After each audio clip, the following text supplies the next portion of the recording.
तीन दिवसीय गुजरात दौरे पर प्रधानमंत्री नरेंद्र मोदी मेहसाना के मोढेरा में कई विकास परियोजनाओं का किया उद्घाटन और शिलान्यास। मोधेश्वरी माता मंदिर में दर्शन और पूजा करने के बाद सूर्य मंदिर का भी करेंगे दौरा।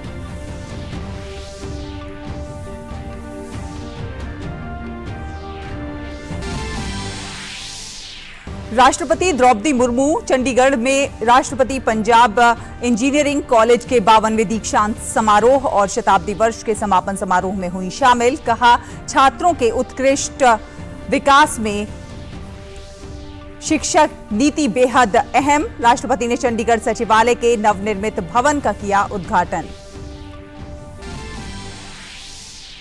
केंद्रीय गृह मंत्री अमित शाह ने गुवाहाटी के पूर्वोत्तर परिषद के 2 दिवसीय पूर्ण सत्र का किया उद्घाटन। केंद्रीय मंत्री जी किशन रेड्डी ने कहा, केंद्र सरकार उत्तर पूर्व के विकास पर लगातार कर रही है काम।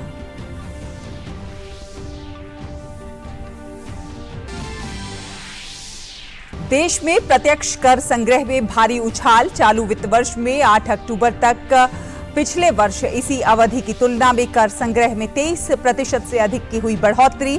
शुद्ध संग्रह में भी पिछले वर्ष की समान अवधि की तुलना में 16.3% की उछाल। देश के पहाड़ी इलाकों से लेकर मैदानी इलाकों में बेमौसम बरसात से जनजीवन हुआ बेहाल। दिल्ली में 2007 के बाद 24 घंटे में सबसे ज्यादा बारिश की गई दर्ज। उत्तर प्रदेश उत्तराखंड में भारी बारिश की चेतावनी।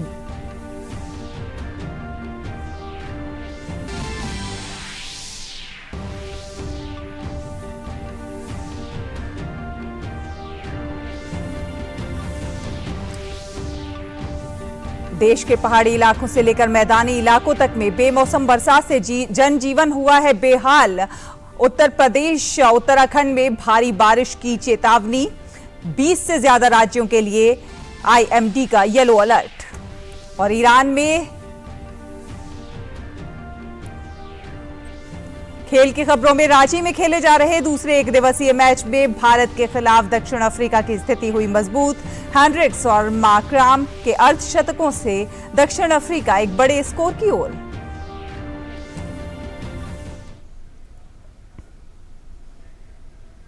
नमस्कार, आप देख रहे हैं डीडी न्यूज और आपके साथ मैं हूं शहला निगार। बुलेटिन की शुरुआत करेंगे बड़ी खबर के साथ। आपको बता दें कि प्रधानमंत्री नरेंद्र मोदी 3 दिन की गुजरात की यात्रा पर अहमदाबाद पहुंचे और यात्रा के पहले दिन प्रधानमंत्री अब से थोड़ी देर में उत्तरी गुजरात के मेहसाना जिले के मोढेरा में कई परियोजनाओं की आधारशिला रखेंगे और राष्ट्र को समर्पित करेंगे। साथ ही साथ प्रधानमंत्री मोढेश्वरी माता मंदिर में भी पूजा अर्चना करेंगे।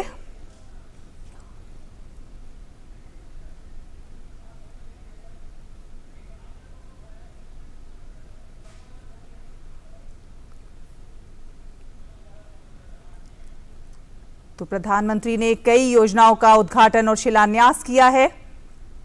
कई सौगातें दी हैं प्रधानमंत्री ने। अहमदाबाद मेहसाना गेज परिवर्तन परियोजना का लोकार्पण किया। कई परियोजनाओं की आधारशिला रखी और आपको बता दें इन परियोजनाओं में जिन परियोजनाओं का लोकार्पण किया गया उसमें अहमदाबाद मेहसाना गेज परिवर्तन परियोजना, साबरमती जगुदान खंड का गेज परिवर्तन, तेल और प्राकृतिक गैस निगम की नंदसन भूवैज्ञानिक तेल उत्पादन परियोजना, खेरावा से शिंगोड़ा झील तक सुजलम सुफलम नहर परियोजना, धरोई बांध आधारित वडनगर खेरालू और धरोई समूह सुधार योजना, बेचारा जी मोढेरा चनासमा राज्य राजमार्ग के एक खंड को 4 लेन का बनाने की परियोजना, सरदार पटेल लोक प्रशासन संस्थान मेहसाना के क्षेत्रीय प्रशिक्षण केंद्र का नया भवन और मोढेरा में सूर्य मंदिर की प्रोजेक्शन मैपिंग और अन्य परियोजनाएं शामिल हैं। इसके अलावा प्रधानमंत्री ने पाटन से गोजरिया तक राष्ट्रीय राजमार्ग 68 के एक खंड को 4 लेन का बनाया। मेहसाना जिले के जोताना तालुका के चलसन गांव में जल शोधन संयंत्र का निर्माण और दूधसागर डेयरी में नया स्वचालित मिल्क पाउडर प्लांट और यूएचटी मिल्क कार्टन प्लांट की स्थापना। जनरल अस्पताल मेहसाना का पुनर्विकास और पुनर्निर्माण और मेहसाना और उत्तरी गुजरात के अन्य जिलों के लिए पुनरुत्थान वितरण क्षेत्र योजना सहित अन्य तमाम परियोजनाओं की आधारशिला रखी। बिजली, पानी से लेकर रोड, रेल तक, डेयरी से लेकर कौशल विकास और स्वास्थ्य से जुड़े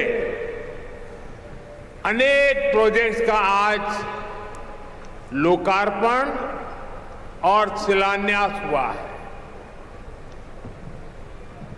हजारों करोड़ रुपए से अधिक के ये प्रोजेक्ट्स रोजगार के नए अवसर पैदा करेंगे, किसानों और पशुपालकों की आय बढ़ाने में मदद करेंगे और इस पूरे क्षेत्र में हेरिटेज टूरिज्म से जुड़ी सुविधाओं को भी विस्तार देंगे। इसके अलावा प्रधानमंत्री ने मोढेरा गांव को भारत का पहला 24 घंटे सौर ऊर्जा से संचालित गांव घोषित किया। मोढेरा सूर्य ग्राम में हर एक घर को 24 घंटे सौर पैनल से ऊर्जा मिलेगी। गांव भर के घरों में 1300 के लगभग सौर पैनल लगाए गए हैं। ये सभी बैटरी ऊर्जा भंडारण प्रणाली के साथ जुड़े हुए हैं। ये परियोजना ये दिखाती है कि भारत का नवीकरणीय ऊर्जा कौशल किस प्रकार लोगों को जमीनी स्तर पर सशक्त बना सकता है। पहले दुनिया मोढेरा को सूर्य मंदिर की वजह से जानती थी, लेकिन अब मोढेरा के सूर्य मंदिर से प्रेरणा लेकर के मोढेरा सूर्यग्राम भी बन सकता है। ये दोनों एक साथ दुनिया में पहचाने जाएंगे और मोढेरा पर्यावरणवादियों के लिए दुनिया के मैप पर अपनी जगह बना लेगा। दोस्तों, 21वीं सदी के आत्मनिर्भर भारत के लिए हमें अपनी ऊर्जा जरूरतों से जुड़े ऐसे ही प्रयासों को बढ़ाना है। और अब अगली खबर का रुख करते हैं। गृह मंत्री अमित शाह आज गुवाहाटी में एनईसी यानी कि नॉर्थ ईस्टर्न काउंसिल के 70वें पूर्ण सत्र में भी शामिल हुए। एनईसी की बैठक में केंद्रीय मंत्री जी किशन रेड्डी, बीएल वर्मा, पूर्वोत्तर राज्यों के राज्यपाल और एनईसी के शीर्ष अधिकारियों ने भाग लिया। बैठक के दौरान क्षेत्र के विकास के मुद्दों पर चर्चा हो रही है। केंद्रीय मंत्री जी किशन रेड्डी ने कहा है कि केंद्र सरकार उत्तर पूर्व के विकास पर लगातार काम कर रही है। पूर्वोत्तर परिषद की बैठक के बाद उन्होंने कहा कि केंद्र सरकार के हर विभाग से अपने बजट का 10% हिस्सा उत्तर पूर्व के विकास पर खर्च करने को कहा गया है। उन्होंने कहा कि प्रधानमंत्री के नेतृत्व में उत्तर पूर्व का तेजी से विकास हो रहा है। Every department of government of India should spend their budget. If they will spend 1 rupee, 10 NP they should spend in the Northeast. That is the program we are discussing today, and we are taking feedback from governors, we are taking feedbacks chief ministers, we are taking feedback from chief secretaries, other officers, even agriculture sector, tourism sector, infrastructure sector, service sector, and horticulture sector, handloom sector. We are concentrating, we are discussing with all these fields how we can support the Northeast India, Northeast region. Our Prime Minister already told, Northeast region जब तक विकास नहीं हो सकता है, भारत विकास नहीं होगा। इसलिए north east विकास के लिए भारत सरकार अलग अलग इनिशिएटिव लिया है। अरुणाचल प्रदेश के मुख्यमंत्री पेमा खांडू ने कहा कि केंद्र सरकार की योजनाओं से उत्तर पूर्व के राज्यों का विकास हो रहा है। उन्होंने कहा कि प्रधानमंत्री ने अरुणाचल प्रदेश को हर तरह से सहायता प्रदान की है।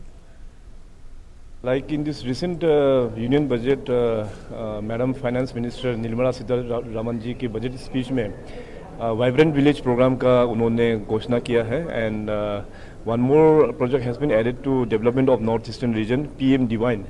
सो I am very hopeful, like हमारा जो अरुणाचल प्रदेश है और बॉर्डर एक राज्य है, तो ये दो प्रोग्राम के अंतर्गत में vibrant village programme and PM divine के अंतर्गत में गवर्नमेंट ऑफ इंडिया से अच्छा सपोर्ट मिलेगा। सेइंग सो ऑनरेबल पीएम साहब के जो लीडरशिप में लास्ट 8 ईयर्स में जो सपोर्ट मिला है अरुणाचल प्रदेश में इंफ्रास्ट्रक्चर को लेके, उसमें काफ़ी ट्रिमेंडस काम अच्छा हुआ है।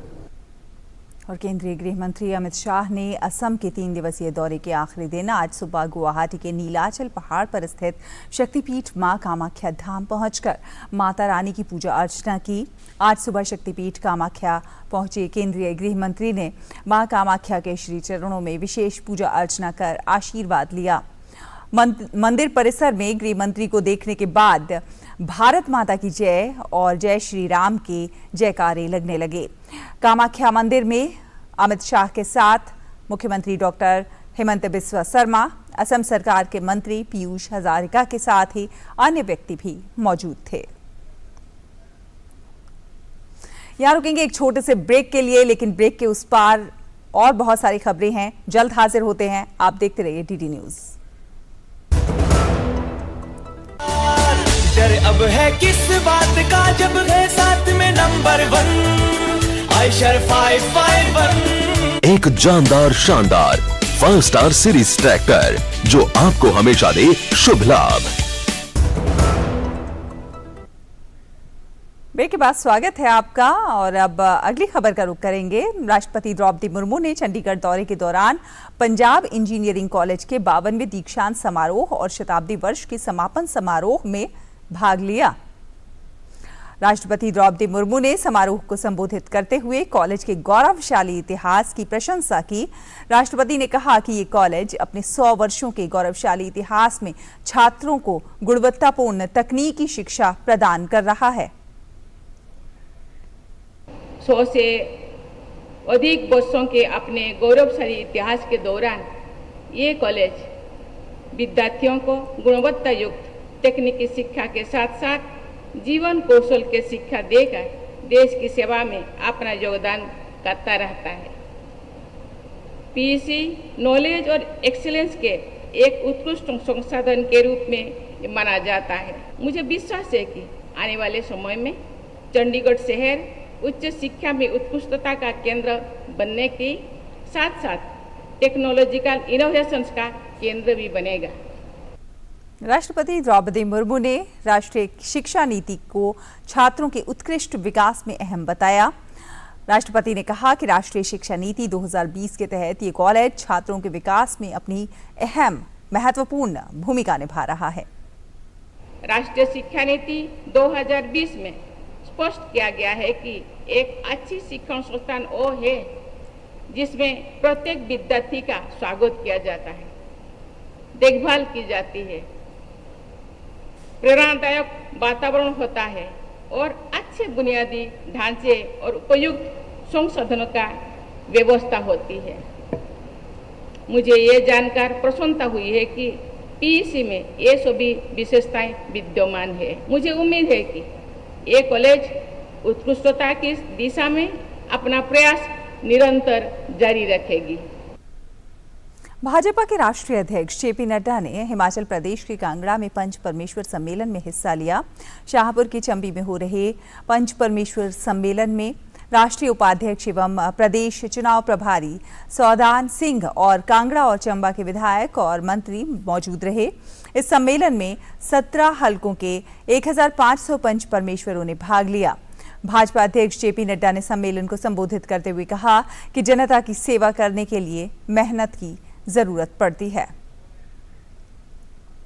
कि आज जो आप आके कुर्सी पर बैठ गए हैं ये ऐसे ही नहीं घटा है, लंबी साधना लोगों ने की है। किस कारण से हम कुर्सी पर बैठे ये हमको समझना चाहिए।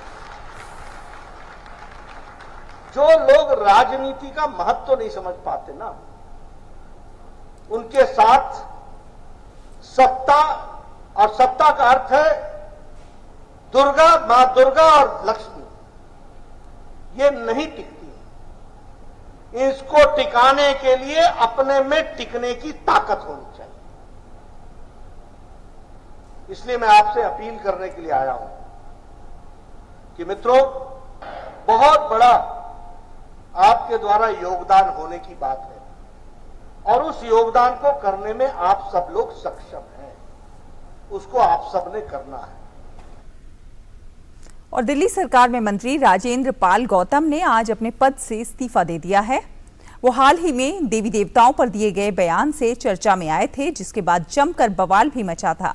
अपना इस्तीफा पत्र ट्वीट करते हुए उन्होंने लिखा, आज महर्षि वाल्मीकि जी का प्रकटोत्सव दिवस है एवं दूसरी ओर मान्यवर कांशीराम साहिब की पुण्यतिथि भी है। ऐसे संयोग में आज मैं कई बंधनों से मुक्त हुआ और आज मेरा नया जन्म हुआ है। अब मैं और अधिक मजबूती से समाज पर होने वाले अत्याचारों और अधिकारों की लड़ाई को बिना किसी बंधन के जारी रखूंगा। गिरीश निशाना हमारे संवाददाता इस पर और ज्यादा जानकारी के साथ हमारे साथ जुड़ गए हैं। गिरीश, राजेंद्र पाल गौतम हाल ही में बड़ा सुर्खियों में आए थे और अब उनका इस्तीफा, क्या मायने निकाले जाएं इसके? देखिए शैला, मैं आपको बताना चाहूंगा, क्योंकि जिस तरह से आज उन्होंने 2 पृष्ठों का अपना इस्तीफा पत्र दिल्ली के मुख्यमंत्री को सौंपा है, उसमें साफ लिखा है कि मैं अपने तमाम जो पद हैं उनसे त्याग दे रहा हूं और मैं समाज की सेवा में जुटूंगा। क्योंकि पिछले कुछ दिनों से वो लगातार सुर्खियों में बने हुए तमाम जितने भी हिंदू संगठन हैं वो उनके खिलाफ मोर्चा खोले हुए थे और आज भी कई संगठनों ने, भाजपा समेत कई संगठनों ने आज दिल्ली के मुख्यमंत्री के निवास के बाहर भी प्रदर्शन किया था और लगातार इस्तीफे की मांग चलती रही। और उसको देखते हुए कहीं ना कहीं कहें कि आज जो दिल्ली सरकार के मंत्री हैं राजेंद्र पाल गौतम, उन्होंने अपना त्याग पत्र दिल्ली के मुख्यमंत्री को सौंप दिया है। लेकिन अभी तक दिल्ली के मुख्यमंत्री की तरफ से अभी तक यह स्पष्ट नहीं किया गया है कि उनको स्वीकार कर लिया गया है या नहीं, ये देखने वाली बात होगी। लेकिन जी गिरीश, आपको यहाँ रोकना चाहूंगी, आगे आपसे संपर्क करूंगी। अभी सीधे अपने दर्शकों को लिए चलते हैं प्रधानमंत्री का स्वागत करने के लिए। देखिए किस तरह से लोग दोनों ओर खड़े हुए हैं, हाथ हिलाकर अभिवादन कर रहे हैं। प्रधानमंत्री को एक झलक देखने के लिए किस तरह से भीड़ उमड़ी हुई है, ये तस्वीरें आप सीधी देख सकते हैं। मेहसाना से ये सीधा प्रसारण आप देख रहे हैं। प्रधानमंत्री का काफिला जा रहा है और प्रधानमंत्री को देखने के लिए बड़ी संख्या में लोग वहां पहुंचे हुए हैं। दोनों ओर हाथ हिलाकर अभिवादन कर रहे हैं प्रधानमंत्री का।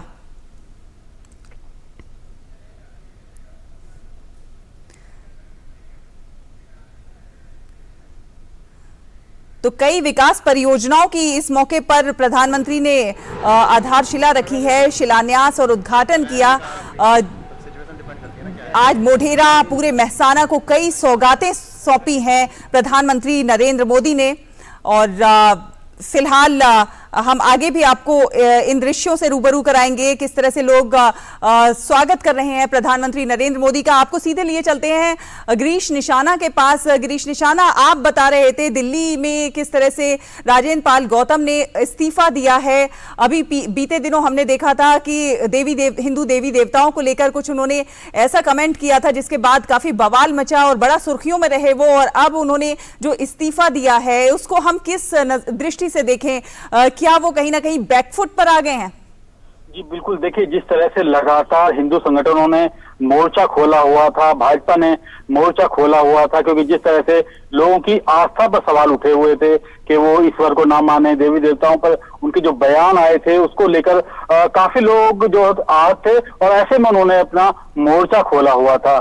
तो कहीं ना कहीं जिस तरह से दिल्ली के मुख्यमंत्री और आम आदमी पार्टी के संयोजक केजरीवाल पर भी सवालिया निशान लगने लगा था, क्योंकि पहले भी वो काफी सुर्खियों में रहे हैं अपने मंत्रियों की वजह से। हो सकता है कि मुख्यमंत्री केजरीवाल की ही सलाह हो कि वो इस तरह से इस्तीफा दें, क्योंकि जिस तरह से वो पूरी तरह से घिरे हुए दिखाई दे रहे हैं इस मामले को लेकर। क्योंकि जब आस्था की बात आती है तो आस्था के अंदर कुछ नहीं देखा जाता, और ऐसे में जब उनका ही मंत्री बवाल में खड़ा हो जाए, सवालिया निशान खड़े हो जाए, तो कहीं ना कहीं उससे बचने के लिए हो सकता है कि मुख्यमंत्री केजरीवाल ने ही अपने मंत्री को कहा हो कि आप अपना इस्तीफा सौंप दीजिए, क्योंकि मामला शांत होना चाहिए। लेकिन दिल्ली के मुख्यमंत्री अरविंद केजरीवाल ने अभी तक ये स्पष्ट नहीं किया है कि उन्होंने इस्तीफा स्वीकार किया है या नहीं। लेकिन जो दिल्ली सरकार के जो मंत्री हैं जो विवादों में घिरे रहे, उन्होंने फिलहाल अपने इस्तीफे से इस्तीफा जरूर दे दिया, अपने पद से इस्तीफा दे दिया है।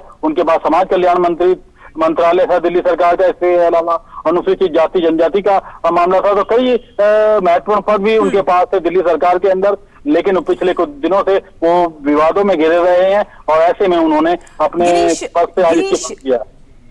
गिरीश, ये भी बहुत आम हो गया है कि लोग देवी देवताओं का लोगों की आस्था पर प्रहार करते हैं, देवी देवताओं का अपमान करना भी बहुत ज्यादा आम हो गया है। लेकिन जब कोई किसी संवैधानिक पद पर व्यक्ति बैठा हुआ होता है, वो अगर इस काम को करता है तो वो एक बहुत बड़ा मैसेज देता है। ऐसे में बहुत सोच समझकर अपने शब्दों का चयन करना चाहिए कुछ भी बोलने से पहले।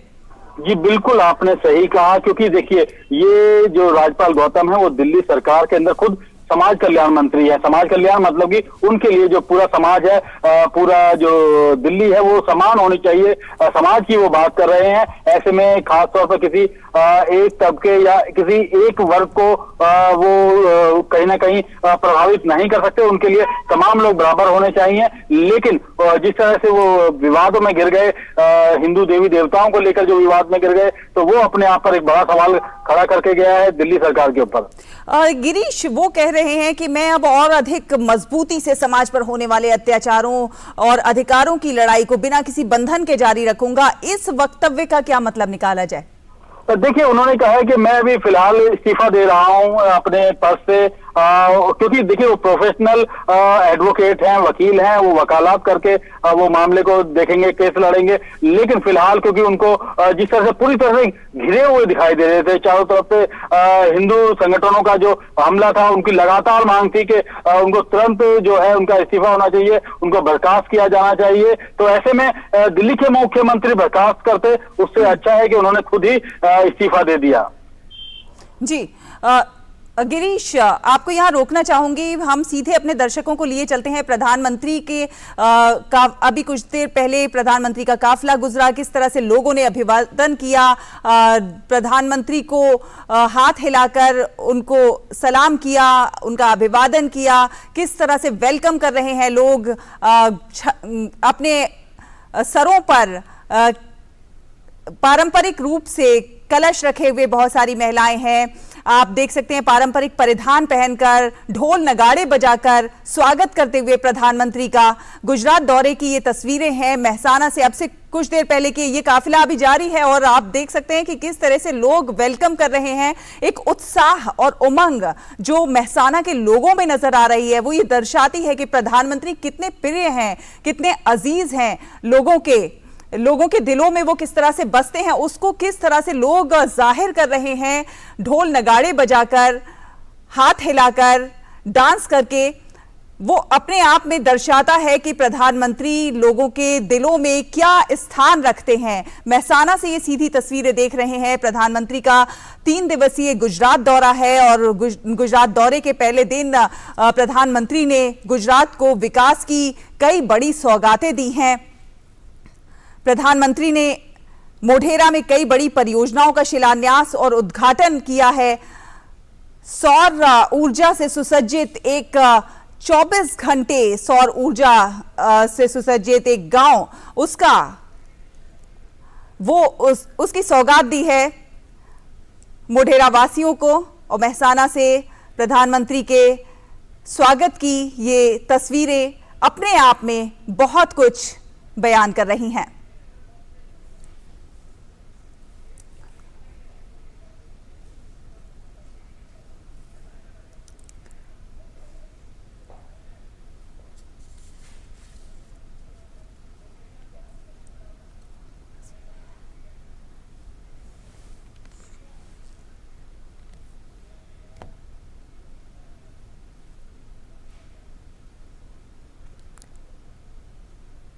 तो प्रधानमंत्री नरेंद्र मोदी ने आज गुजरात के मेहसाना जिले के मोढेरा में 3,900 करोड़ रुपए से अधिक की लागत की परियोजनाओं का लोकार्पण किया, आधारशिला रखी। अभी वो मेहसाना में है और मेहसाना में उनका काफिला और उस काफिले को किस तरह से लोग वेलकम कर रहे हैं आप देख सकते हैं अपने टीवी स्क्रीन पर। बड़ी संख्या में लोग मौजूद हैं दोनों ओर और हाथ हिलाकर अभिवादन कर रहे हैं, ढोल नगाड़े बजाकर अभिवादन कर रहे हैं। कुछ लोग नृत्य भी करते हुए नजर आ रहे हैं पारंपरिक परिधानों में सुसज्जित।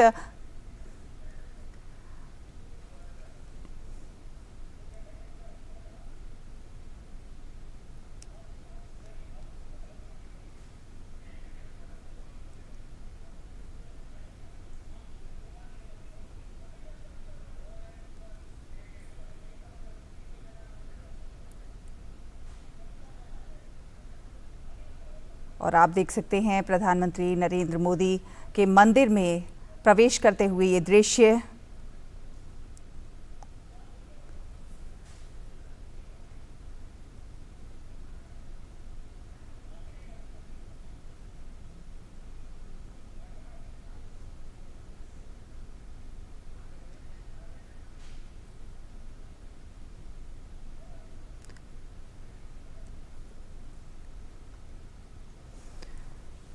तो कई बड़ी परियोजनाओं की सौगात दी है प्रधानमंत्री नरेंद्र मोदी ने गुजरात को।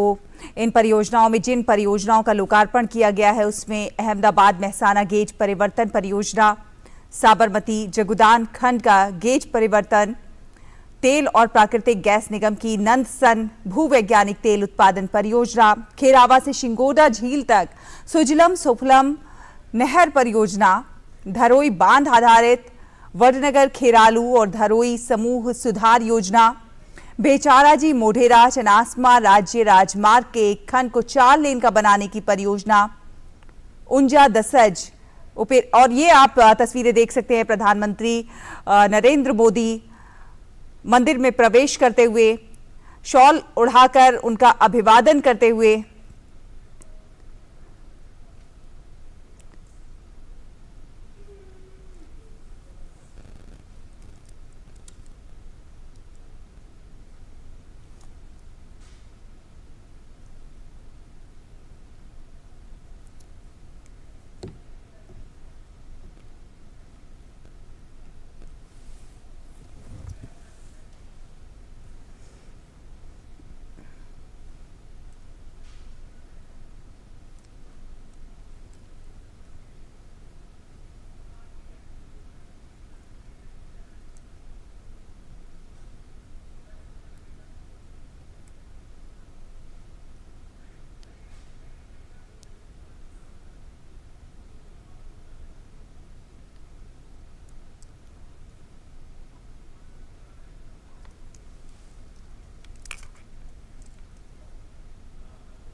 तो मोधेश्वरी माता मंदिर से ये आप तस्वीरें देख रहे हैं। प्रधानमंत्री ने वहां पर पूजा अर्चना की है। ये आप उनके ये दृश्य देख रहे हैं। वो दर्शन करने के बाद मंदिर में टहलते हुए, मंदिर में प्रवेश करते हुए, ये तमाम तस्वीरें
तो मोधेश्वरी माता मंदिर में दर्शन और पूजा अर्चना करने के बाद अब कुछ देर बाद प्रधानमंत्री सूर्य मंदिर का भी दौरा करेंगे। आपको बता दें कि प्रधानमंत्री ने आज गुजरात को विकास की कई सौगातें सौंपी हैं। प्रधानमंत्री ने जिन परियोजनाओं का लोकार्पण किया है उसमें कई बड़ी परियोजनाएं शामिल हैं। प्रधानमंत्री ने कहा कि यहां पर विकास की एक नई ऊर्जा का संचार हुआ है। किसानों और पशुपालकों की आय इससे बढ़ेगी। रोजगार के नए अवसर भी सृजित होंगे। जिस तरह से सौर ऊर्जा युक्त एक गांव की सौगात दी है। तेल और प्राकृतिक गैस निगम की नंदसन भूवैज्ञानिक तेल उत्पादन परियोजना की सौगात दी है। खेरावा के शिंगोड़ा झील तक सुजलम सुफलम नहर परियोजना की सौगात, सौंपी है। धरोई बांध आधारित वडनगर खेरालू और धरोई समूह सुधार योजना, बेचाराजी मोढेरा चनासमा राज्य राजमार्ग के एक खंड को 4 लेन में बनाने की योजना। तो कई बड़ी सौगातें प्रधानमंत्री ने मेहसाना और उत्तरी गुजरात के अन्य जिलों को सौंपी हैं। मेहसाना और उत्तरी गुजरात के अन्य जिलों के लिए पुनरुत्थान वितरण क्षेत्र योजना सहित अन्य योजनाओं की आधारशिला भी रखी। और ये तस्वीरें मोधेश्वरी माता मंदिर से हैं, जहां पर मंदिर में दर्शन और पूजा अर्चना की है। प्रधानमंत्री नरेंद्र मोदी दर्शन करते हुए मोधेश्वरी माता के।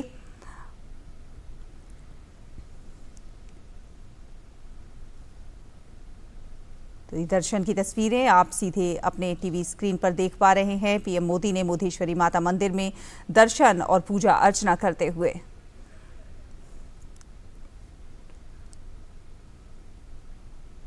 प्रधानमंत्री का ये 3 दिवसीय दौरा कई मायनों में बहुत खास है। इस अवसर पर जहां वो मोधेश्वरी माता मंदिर में दर्शन और पूजा अर्चना कर रहे हैं, कुछ देर बाद सूर्य मंदिर में भी दर्शन के लिए जाएंगे। इस मौके पर कई बड़ी सौगातें गुजरात वासियों को, गुजरात वासियों के मन में जिस तरह का प्रेम है अपने प्रधानमंत्री के लिए, उसकी झलक हमने आपको दिखाई। किस तरह से अभिवादन किया लोगों ने, हाथ हिलाकर, ढोल नगाड़े बजाकर, सड़क के दोनों ओर जिस तरह का जमघट लोगों का, और लोग भारत माता की जय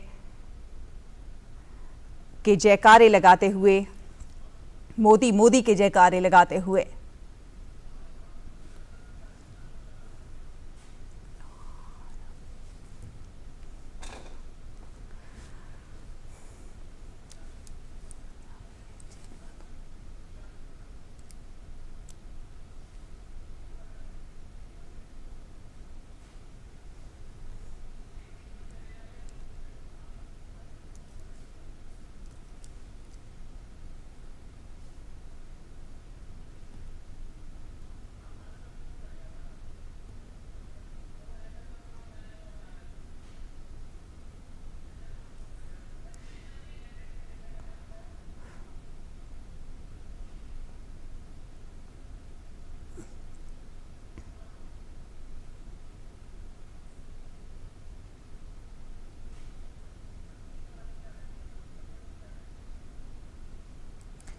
आपको बता दें, मोढेरा में ये जो माता मोडेश्वरी देवी का मंदिर है, प्रधानमंत्री नरेंद्र मोदी की कुलदेवी भी हैं। और यहाँ पर प्रधानमंत्री नरेंद्र मोदी पूजा अर्चना करते हुए दर्शन के लिए माता के वहाँ मौजूद हैं। गुजरात के मुख्यमंत्री रहने के दौरान प्रधानमंत्री नरेंद्र मोदी यहाँ पर अक्सर पूजा अर्चना के लिए आया करते थे, और अब बतौर प्रधानमंत्री वो यहाँ पर माता के दर्शन कर रहे हैं।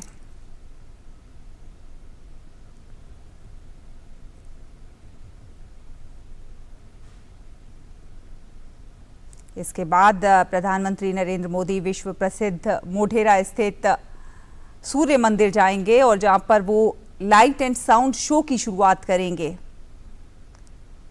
प्रधानमंत्री के इस दौरे में जो सबसे खास बात है वो ये है कि पूरे मोढेरा गांव में अब पूरा मोढेरा गांव सौर ऊर्जा से संचालित होगा। चाहे बात ईवी चार्जिंग की हो या फिर पार्किंग इंफ्रास्ट्रक्चर की हो, मोढेरा स्थित मंदिरों की हो। 2030 तक अक्षय ऊर्जा के माध्यम से भारत की 50% ऊर्जा आवश्यकताओं को पूरा करने के प्रधानमंत्री नरेंद्र मोदी के संकल्प को पूरा करने में मोढेरा गांव मील का पत्थर साबित हो सकता है।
तो प्रधानमंत्री नरेंद्र मोदी मुंडेश्वरी माता मंदिर में पूजा अर्चना कर रहे हैं। आप ये तस्वीरें देख रहे हैं, सीधी तस्वीरें आपके टेलीविज़न स्क्रीन पर प्रधानमंत्री नरेंद्र मोदी पूजा अर्चना करते हुए ये तस्वीरें।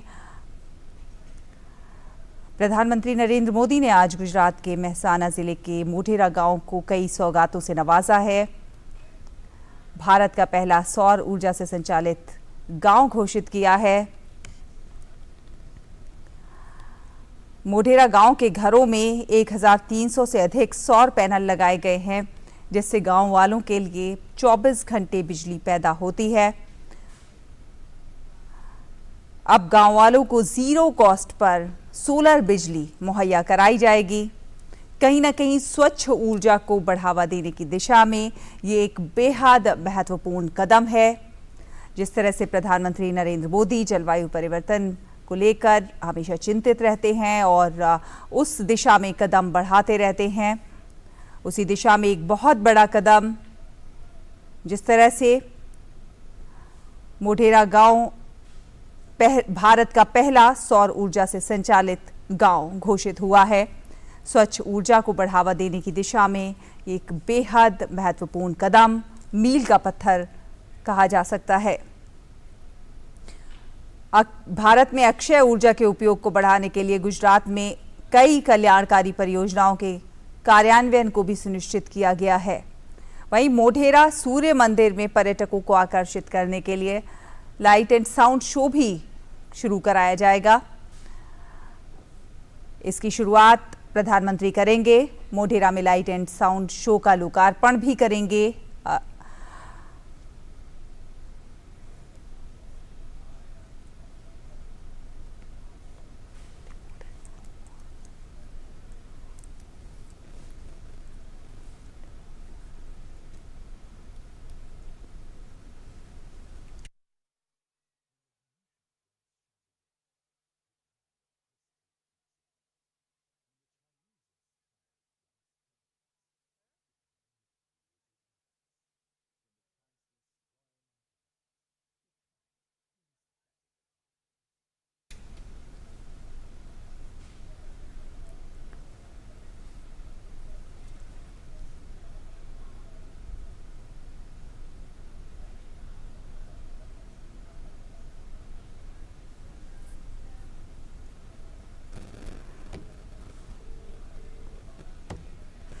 प्रधानमंत्री नरेंद्र मोदी पूजा अर्चना करने के बाद अब बाहर निकले हैं और आप देख सकते हैं अभिवादन करने के लिए दोनों ओर खड़े हुए हैं लोग। ये सीधा प्रसारण मोढेरा से आप देख रहे हैं, मेहसाना से देख रहे हैं किस तरह से मुंडेश्वरी मंदिर में पूजा अर्चना करने के बाद प्रधानमंत्री नरेंद्र मोदी बाहर निकले हैं अपने काफिले के साथ।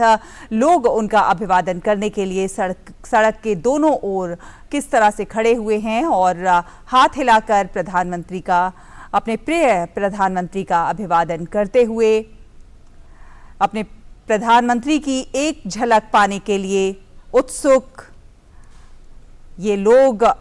उनका जो जज्बा है वो दर्शाता है कि प्रधानमंत्री उनके दिलों में किस तरह से बसते हैं। पगडंडी पर चढ़े हुए, नृत्य करते हुए इन लोगों को आप देख सकते हैं। पारंपरिक परिधानों में सजे हुए लोग प्रधानमंत्री की एक झलक पाने के लिए लालायित, उत्सुक, हाथ हिलाकर प्रधानमंत्री का अभिवादन करते हुए। महिलाएं, बच्चे, बुजुर्ग सभी को आप देख सकते हैं किस तरह से प्रधानमंत्री का अभिवादन कर रहे हैं। सड़क के दोनों ओर हाथ हिलाकर प्रधानमंत्री की एक झलक पाने के लिए उत्सुक तमाम लोग, बड़ी संख्या में महिलाओं, बुजुर्गों, बच्चों, युवकों सभी का जमघट लगा हुआ। तो ये मेहसाना से आप सीधा प्रसारण देख रहे हैं। प्रधानमंत्री नरेंद्र मोदी मुंडेश्वरी मंदिर में माता के दर्शन करने के बाद बाहर निकले हैं अपने काफिले के साथ जाते हुए, और लोगों में उनकी एक झलक पाने के लिए जो उत्सुकता है वो आप देख सकते हैं।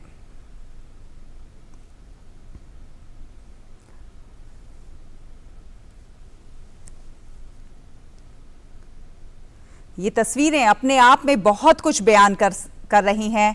किस तरह से आप देख सकते हैं प्रधानमंत्री खुद हाथ हिलाकर अभिवादन कर रहे हैं लोगों का।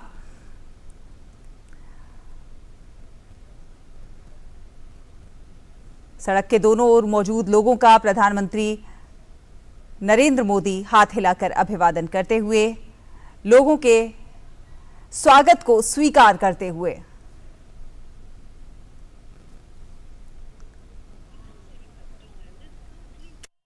तो जो जज्बा है, जो उत्सुकता है लोगों की प्रधानमंत्री की एक झलक पाने के लिए, ये अपने आप में बहुत कुछ बयान करती है।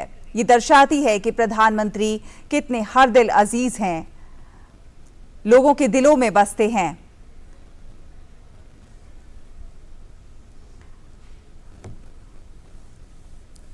और आज प्रधानमंत्री ने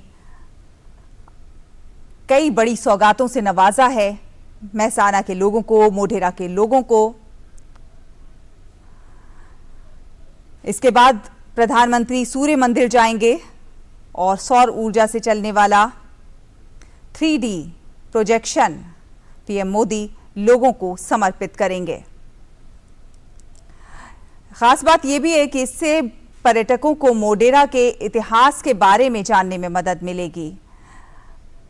मंदिर परिसर में हेरिटेज लाइटिंग लगाई गई है। शाम 6 बजे से रात 10 बजे तक लोग मंदिर के दर्शन कर सकते हैं।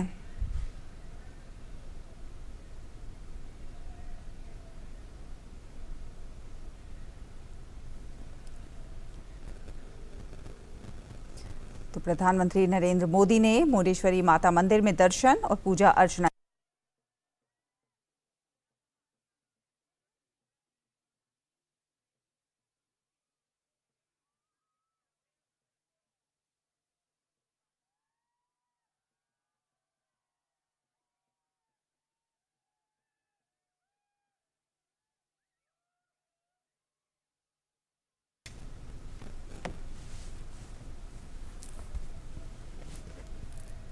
तो अब प्रधानमंत्री नरेंद्र मोदी मोढेरा के स्थित सूर्य मंदिर की ओर जाते हुए मुंडेश्वरी माता मंदिर के दर्शन के बाद, माता के दर्शन के बाद अब वो सूर्य मंदिर की ओर प्रस्थान कर रहे हैं। तो दरअसल सूर्य मंदिर मेहसाना जिले के मोढेरा में पुष्पावती नदी पर स्थित है। इसे चालुक्य वंश के राजा भीम प्रथम ने बनवाया था। ये पाटन नामक स्थान से 30 किलोमीटर दूर है। सूर्य मंदिर विलक्षण स्थापत्य और शिल्प कला का बेजोड़ उदाहरण है। इस मंदिर के निर्माण में जोड़ लगाने के लिए कहीं पर भी चूने का प्रयोग नहीं किया गया है। तो कई सारी खासियत हैं सूर्य मंदिर की। और अब प्रधानमंत्री नरेंद्र मोदी सूर्य मंदिर जाते हुए मोढेरा के सूर्य मंदिर में 3D प्रोजेक्शन सुविधा होगी और सौर ऊर्जा से चलने वाला 3D प्रोजेक्शन को पीएम मोदी लोगों को समर्पित करेंगे।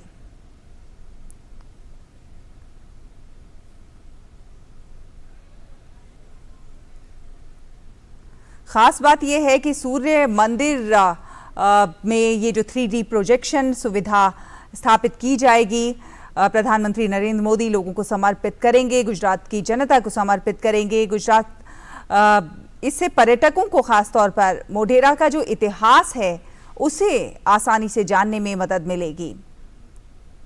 मंदिर परिसर में हेरिटेज लाइटिंग की व्यवस्था की गई है।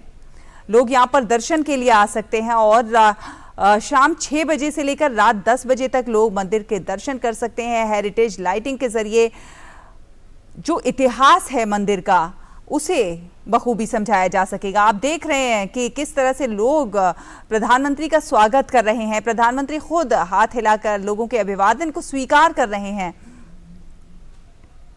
सुधाकर दास हमारे संवाददाता हमारे साथ जुड़ गए हैं। सुधाकर, हम ये जो तस्वीरें देख रहे हैं ये बहुत कुछ बयान कर रही हैं। प्रधानमंत्री की एक झलक पाने के लिए लोगों में जो जज्बा है, अभी मोडेश्वरी माता मंदिर के दर्शन के बाद अब प्रधानमंत्री सूर्य मंदिर के लिए प्रस्थान कर रहे हैं और जो सड़क के दोनों ओर लोगों की भीड़ है, जो जज्बा है, जिस तरह से लोग हाथ हिलाकर अभिवादन कर रहे हैं, एक के ऊपर एक उचक कर देखने की कोशिश कर रहे हैं कि प्रधानमंत्री की एक झलक मिल जाए, ये बहुत कुछ बयान करता है। जी बिल्कुल, देखिए, और बहुत महत्वपूर्ण 3 दिनों का उनका गुजरात का दौरा है।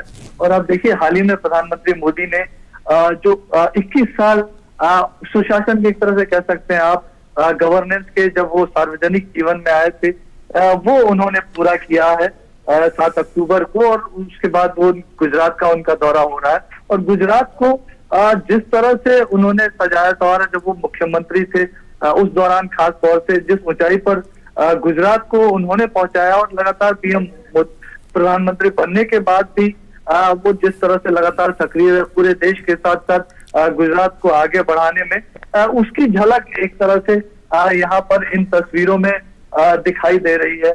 और ये जो असीम प्यार है लोगों के साथ, जो उनका कनेक्ट है, वो दिखाई दे रहा है। और देश का कोई भी हिस्सा हो, पीएम मोदी जब जाते हैं तो इसी तरह की जो तस्वीरें हैं वहां दिखती हैं। देश के हर हिस्से में इसी तरह का जो भीड़ है वो उमड़ा हुआ रहता है। और लगातार जो बीते 8 वर्षों से और एक तरह से 21 वर्षों से, जब से वो सार्वजनिक जीवन में आए हैं, इस सोच के साथ कि आम लोगों के लिए ज्यादा से ज्यादा किस तरह से कामों को आगे बढ़ाना है, समाज में जो अंतिम पायदान पर जो व्यक्ति है उसके लिए क्या कुछ करना है, इस सोच के साथ जब वो काम करते हैं। और हम जानते हैं कि आज पूरी दुनिया के सबसे लोकप्रिय व्यक्तियों में से हैं प्रधानमंत्री नरेंद्र मोदी, और जाहिर तौर पर गुजरात के सपूत हैं। जब गुजरात जाते हैं तो आप इस तरह की तस्वीरों की हमेशा उम्मीद कर सकते हैं। जी सुधाकर, सूर्य मंदिर अब जा रहे हैं प्रधानमंत्री नरेंद्र मोदी, और सूर्य मंदिर जो जहां पर सूरज की एक हम कह सकते हैं किस तरह से सूरज की पूजा होती है, और ऐसे में मोढेरा को एक गांव, पूरा सौर ऊर्जा से संचालित गांव, प्रधानमंत्री ने जिस तरह से लोगों को ये सौगात दी है, वो कितनी महत्वपूर्ण है, इसे कैसे कनेक्ट करते हैं?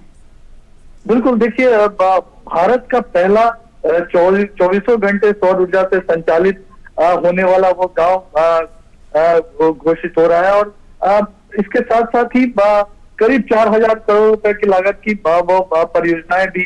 और तो आप समझ सकते हैं कि बड़ा दिन और एक आधुनिक सोच के साथ वो देश को जिस तरह से आगे बढ़ाते हैं। आप देखिए, पूरे देश में बीते 8 वर्षों में खासतौर से जो गैर परंपरागत ऊर्जा क्षेत्र है, स्पेशली जो सोलर एनर्जी है, वो किस तरह से देश के विभिन्न हिस्सों में पहुंचा है, आज किसानों की, आम लोगों की मदद कर रहा है। और अब एक वक्त जब सौर ऊर्जा की कीमत जो 7-8 रुपए तक प्रति यूनिट हुआ करती थी, वो आज 1.5-2 रुपए तक अफोर्डेबल इलेक्ट्रिसिटी ऑप्शन के रूप में सौर ऊर्जा। और देश का जब पहला गांव मोढेरा बना है जहां 24 घंटे सौर ऊर्जा से जो संचालित होगा, तो निश्चित तौर पर देश के दूसरे गांवों को भी वो एक तरह से नई तस्वीर, नई एक तरह से काम करने की, इसी तरह से आगे बढ़ने की एक तरह से प्रेरणा देता है। और निश्चित तौर पर इस तरह की यूनिक सोच, एक यूनिक आइडिया लेकर आधुनिक तरीके से देश के गांवों को, शहरों को, खासतौर से गुजरात का जो एक तरह से ट्रांसफॉर्मेशन हुआ है, और उसकी वजह से लोगों का ये हुजूम, ये प्यार सड़कों पर इस तरह से दिखता है। और चाहे गुजरात का कोई भी हिस्सा हो, कोई भी जिला हो, कोई भी इलाका हो, कोई भी गांव हो, इसी तरह से गुजरात के सपूत को वहां प्यार मिलता है। बिल्कुल, अक्षय ऊर्जा, कभी ना खत्म होने वाली ऊर्जा, और जीरो कॉस्ट यानी कि मुफ्त में ऊर्जा, बिजली मुहैया कराई जाएगी। बहुत बहुत धन्यवाद आपका सुधाकर, हमारे साथ जुड़ने के लिए। तो स्वच्छ ऊर्जा को बढ़ावा देने की दिशा में ये एक बहुत बड़ा कदम है, और हम देख रहे हैं कि किस तरह से लोग अपने प्रधानमंत्री का, अपने प्रिय प्रधानमंत्री का अभिवादन कर रहे हैं, स्वागत कर रहे हैं। तो ये अपने आप में तस्वीरें बहुत कुछ बयान कर रही हैं। इसी के साथ अब रुख करेंगे अगली खबर का। आपको बता दें कि विदेश मंत्री डॉक्टर एस जयशंकर ने न्यूजीलैंड का दौरा पूरा कर लिया है। दौरा खत्म करने से पहले विदेश मंत्री ने वेलिंगटन में भारतीय उच्चायोग के नवनिर्मित भवन का उद्घाटन किया। विदेश मंत्री ने कहा कि कम समय में 3 मंत्री स्तरीय यात्राएं भारत न्यूजीलैंड संबंधों को बढ़ाने और उन्हें उपयुक्त बनाने की हमारी साझा इच्छा को दर्शाती हैं। साथ ही साथ उन्होंने ये भी कहा कि दोनों देशों के बीच मजबूत सहयोग हमारे साझा क्षेत्रों के लिए शांति, संपन्नता और प्रगति सुनिश्चित करेगी। We must find ways of doing more business, because at the end of the day, business is a ballast for any relationship. You know, there can be political ups and downs, there can be bureaucratic switch-ons and switch-offs, but once there is a strong business foundation to a relationship, that relationship is truly strong and steady. The other area which I think clearly invites us to do more is the digital domain. We're looking at farmers support programs which run into hundreds of millions. So, और सुरक्षा परिषद की आतंकवाद विरोधी समिति की अध्यक्ष और यूएन में भारत की दूत रुचिरा कंबोज ने कहा है कि इसी माह के अंत में मुंबई में संयुक्त राष्ट्र सुरक्षा परिषद की आतंकवाद विरोधी समिति की एक अहम बैठक होगी। इसमें मुंबई में 26 नवंबर 2008 को हुए भीषण आतंकी हमले में मारे गए लोगों को श्रद्धांजलि दी जाएगी। इसमें संयुक्त राष्ट्र के इस शक्तिशाली संगठन के सदस्य देशों के प्रतिनिधि शामिल होंगे। उन्होंने बताया कि मुंबई बैठक में मुंबई हमले के पीड़ितों की याद में पुष्पांजलि अर्पित कर बयान जारी किया जाएगा। भारत वर्तमान में वर्ष 2022 के लिए संयुक्त राष्ट्र सुरक्षा परिषद की आतंकवाद विरोधी समिति का अध्यक्ष है। इस समिति की 28-29 अक्टूबर को मुंबई और नई दिल्ली में विशेष बैठक हो रही है। इसमें भारत सदस्य देशों के साथ संयुक्त राष्ट्र संघ के 15 देशों के राजनयिकों की मेजबानी करेगा। With the growing prevalence of technology and the rapid rise in digitization, addressing the use of new and emerging technologies for terrorist purposes is an issue of increasing concern to all of us.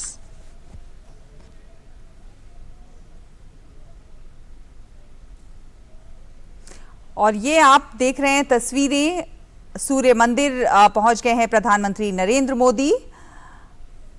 ये सीधी तस्वीरें सूर्य मंदिर के प्रांगण से प्रधानमंत्री नरेंद्र मोदी सूर्य मंदिर पहुंच चुके हैं।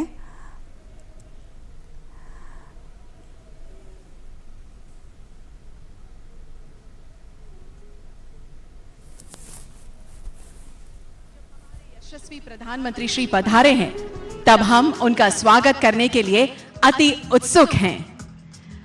मैं माननीय मुख्यमंत्री श्री भूपेंद्र भाई पटेल से नम्र निवेदन करती हूं कि वे माननीय प्रधानमंत्री श्री को इस बेनमून सूर्य मंदिर की प्रतिकृति भेंट करें। आइए इस क्षण को तालियों से हम स्वागत करें। धन्यवाद। भारत के हर एक कण में कला और संस्कृति का अमूल्य खजाना है। अतुल्य संस्कृति की धरोहर है भारत की धरती, और इसका श्रेष्ठतम उदाहरण है यह 11वीं शताब्दी का सूर्य मंदिर। इसकी खूबसूरती और विशेषता को और उजागर करने के लिए अब सूर्य मंदिर को हेरिटेज लाइटिंग से सुसज्जित किया गया है, जो संपूर्ण रूप से सौर ऊर्जा से प्रज्वलित है। यह भारत की पहली हेरिटेज साइट है जो 100% सौर ऊर्जा से रोशनमय होगी। मैं माननीय प्रधानमंत्री श्री से नम्र निवेदन करूंगी कि वे अपने कर कमलों से इस अलौकिक सूर्य मंदिर की सुंदरता को और निखारने के लिए हेरिटेज लाइटिंग का उद्घाटन करें।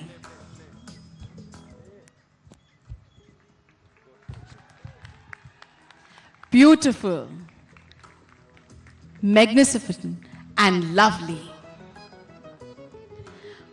भारत की आन और गुजरात की शान, ऐसे मोढेरा सूर्य मंदिर में विश्व भर से पधारने वाले पर्यटकों को परमानेंट हेरिटेज लाइटिंग्स की भेंट देने के लिए माननीय प्रधानमंत्री जी आपका बहुत बहुत धन्यवाद।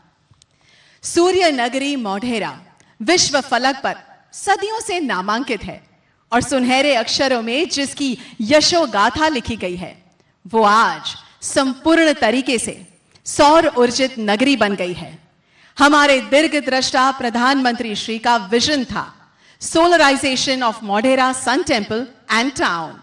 वो आज पूरा होने जा रहा है।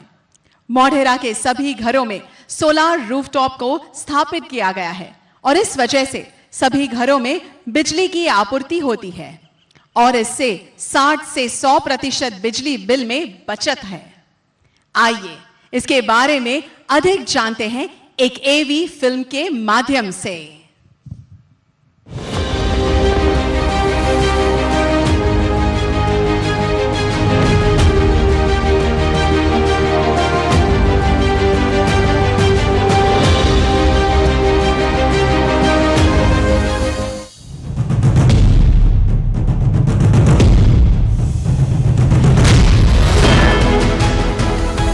इतिहास सुनने में छोटा सा लगता ये शब्द अपनी ओर खींचता है और ये नगर तो इतिहास के पन्नों पर सदियों से चमकता रहा है। ये है सूर्य की नगरी मोढेरा। यहां के इतिहास की चमक जन जन तक पहुंचाने के लिए हुई एक बड़ी पहल। शुरू हुआ सूर्य की ऊर्जा से जगमग शानदार 3D प्रोजेक्शन मैपिंग शो जो दिखाएगा मोढेरा की भव्यता, यहां का इतिहास, कैसे बना मोढेरा खास। बेहतरीन फसाड और अद्भुत लाइटिंग एलिमेंट्स के साथ यह शो आपको लुभाएगा।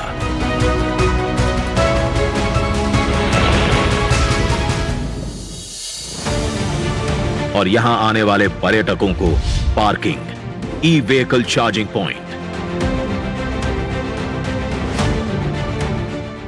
और एम्फी थिएटर स्टाइल में बना टूरिस्ट पॉइंट करेगा अपनी ओर आकर्षित। साथ ही सभी जन सुविधाओं से यह टूर और मनोरंजक बन जाएगा।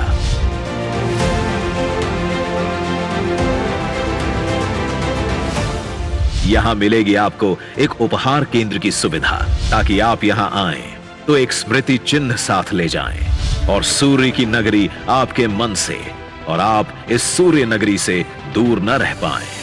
प्रधानमंत्री नरेंद्र मोदी के अक्षय ऊर्जा संकल्प से जगमग मोढेरा है सौर ऊर्जा संचालित भारत का पहला गांव जो दिन रात लगातार सौर ऊर्जा से चल रहा है और अक्षय ऊर्जा में आत्मनिर्भर हो रहा है और दर्शा रहा है दृढ़ संकल्प एवं उसके साथ सूर्य और मोढेरा का अद्भुत इतिहास।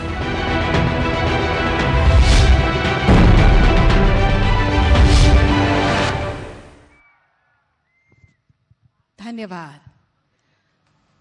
सूर्य प्रकाश और ब्रह्मांड की समग्रता के लिए जीवन दाता है।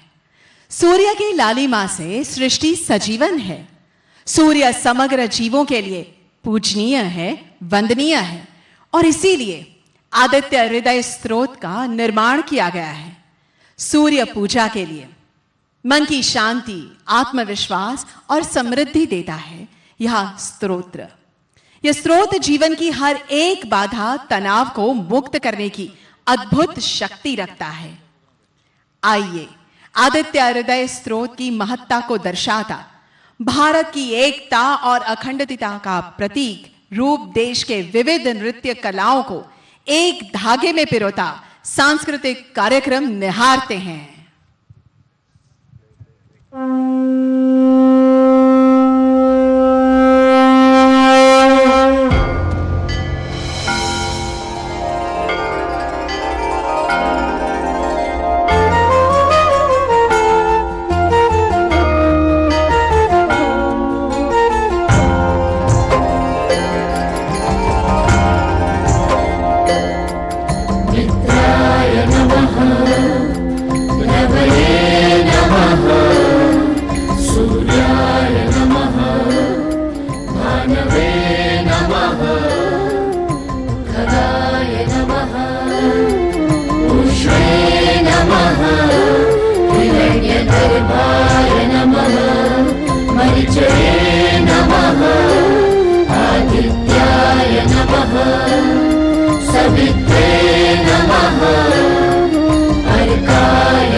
भास्कराय नमः।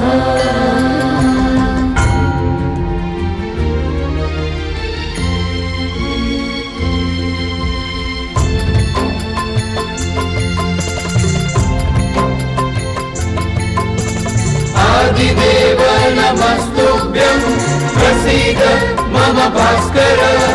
दिवाकर नमस्तुभ्यं प्रभाकर नमोस्तुते। सप्ताश्वरथमारूढं प्रचण्डं कश्यपात्मजं श्वेतपद्मधरं देवं तं सूर्यं प्रणमाम्यहम्।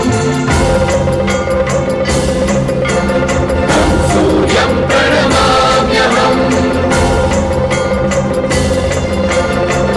सूर्यं प्रणमाम्यहम्।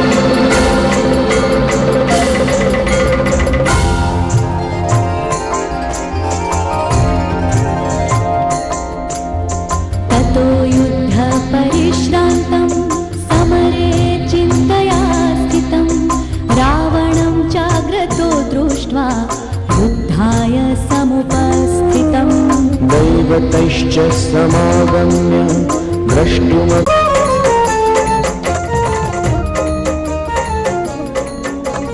रश्मिमन्तं समुद्यन्तं देवासुरा नमस्कृतं पूजयस्व विवस्वन्तं भास्करं भुवनेश्वरम्। सर्वदेवात्मको येष तेजस्वी रश्मिभावनः एष देवासुरगणान् लोकान् पाति गभस्तिभिः। एष ब्रह्मा च विष्णुश्च शिवः स्कन्दः प्रजापतिः महेन्द्रो धनदः कालो यमः सोमो यमापतिः। पितरो वसवः साध्या यश्विनो मरुतो मनुः वायुर्वह्निः प्रजाप्राण ऋतुकर्ता प्रभाकरः आदित्यः सविता सूर्यः खगपूषा गभस्तिमान्। सुवर्णसदृशो भानुः हिरण्यरेता दिवाकरः।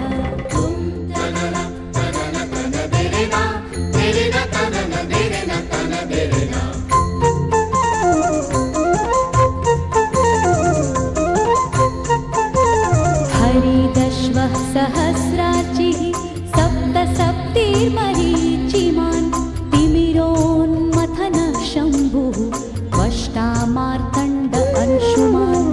हिरण्यगर्भः शिशिरः तपनो भास्करो रविः अग्निगर्भोदिते पुत्रः शङ्खः शिशिरनाशनः।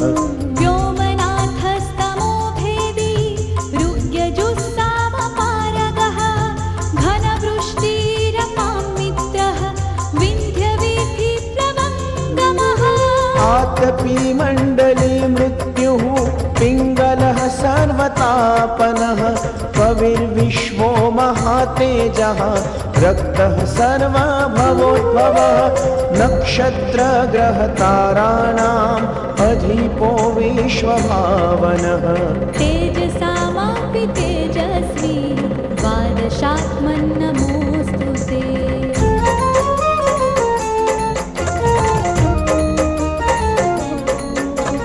नमः पूर्वाय गिरये पश्चिमायाद्रये नमः ज्योतिर्गणानां पतये दीनाधिपतये नमः।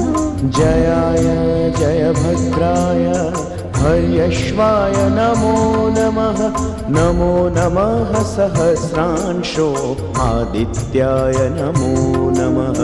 नमः उग्राय वीराय सारंगाय नमो नमः। नमः पद्मप्रबोधाय मार्तण्डाय नमो नमः। ब्रह्मेशानाच्युतेशाय सूर्यायादित्यवर्चसे भास्वते सर्वभक्षाय रौद्राय वपुषे नमः।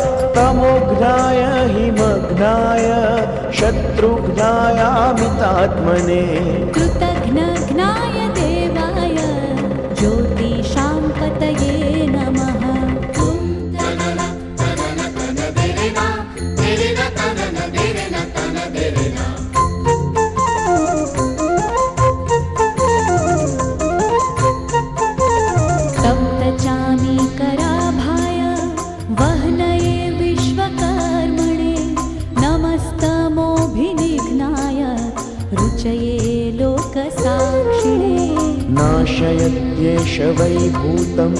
तदेव सृजति प्रभुः पायत्येष तपत्येष वर्षत्येष गभस्तिभिः एष सुप्तेषु जागर्ति भूतेषु परिनिष्ठितः एष एवाग्निहोत्रं च फलं चैवाग्निहोत्रिणा वेदाश्च क्रतवश्चैव क्रतूनां फलमेव च यानि कृत्यानि लोकेषु सर्व एष रविः प्रभुः एनमापस्सु पृच्छेषु कान्तारेषु भयेषु च कीर्तयन् पुरुषः कश्चित् नावसेदति राघव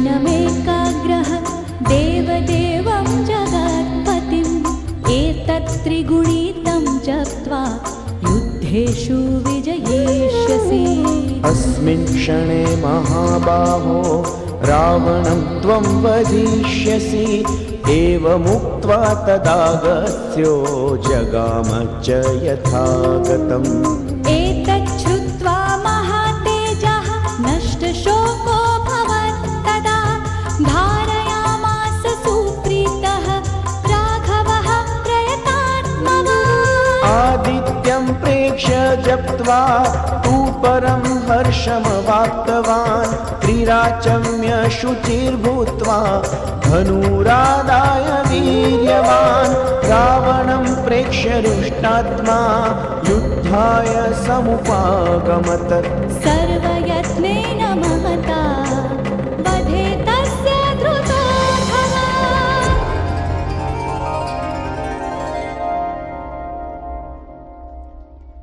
अद्भुत, अलौकिक, अद्वितीय। आपके सामने हमने प्रस्तुत किए भारत की संस्कृति के विविध रंग, विविध नृत्य शैली द्वारा 150 से अधिक कलाकारों ने आज इस सुअवसर पर आपके सामने प्रस्तुत किए भरतनाट्यम, मोहिनीअट्टम, कथकली, कुचिपुड़ी, कथक, ओडिसी, मणिपुरी नृत्य। आइए एक बार फिर इस श्रेष्ठतम प्रदर्शन के लिए सभी कलाकारों का तालियों से अभिवादन करते हैं। धन्यवाद। मोढेरा सूर्य मंदिर विलक्षण स्थापत्य और शिल्प कला का बेजोड़ उदाहरण है और इस प्रसिद्ध मंदिर की अनेकविध खासियतें हैं।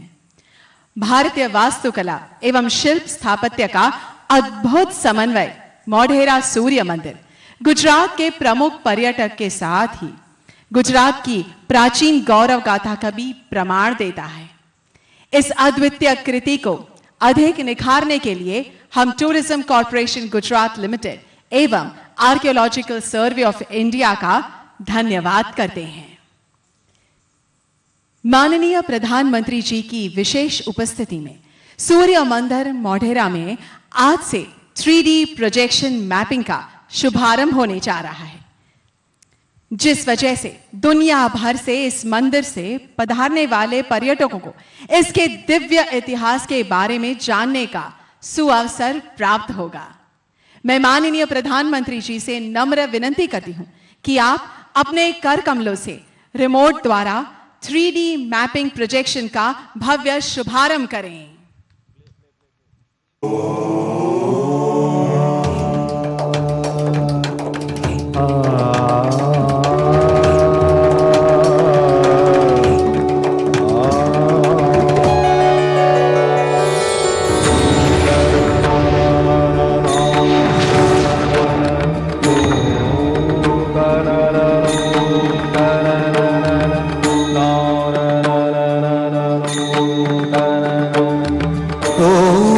सूर्याय नमः, ॐ मित्राय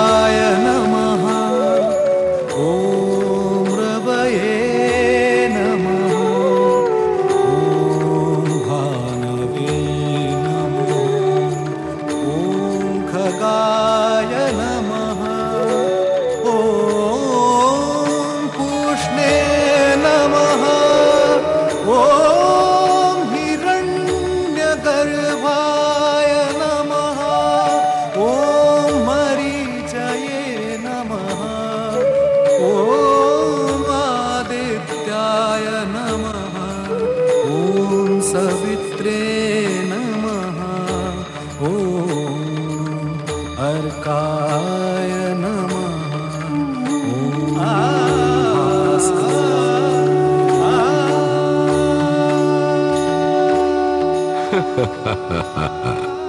अगर आगे चलें तो शायद कभी न थकने वाले सूर्य के सहस्र नाम सुनते सुनते आप थक जाएंगे।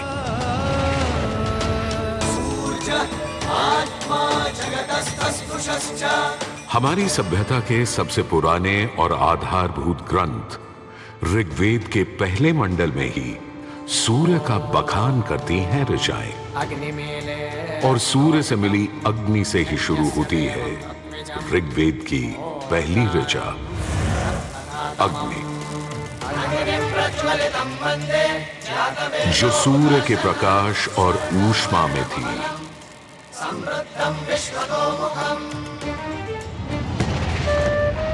अग्नि जो दावानल और ज्वालामुखी में प्रलयंकारी विध्वंसक के रूप में विद्यमान थी।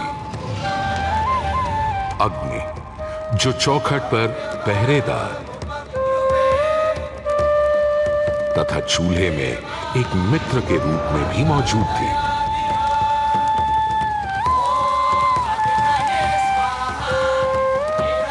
तभी तो भारत ही नहीं, पुरातन मिस्र में रा, दक्षिण अमेरिका में इंती, अफ्रीका में लीजा, फारस में अगी, चीन में झुरांग, जापान में कागुत्सूची और खोजिन, तुर्की में अलाज, यूनान में हेफेस्टोस हेलिकोस और रोमनों में वाल्कैन और फीबस जैसे पौराणिक अग्नि स्वरूप देवों की कल्पना विद्यमान है।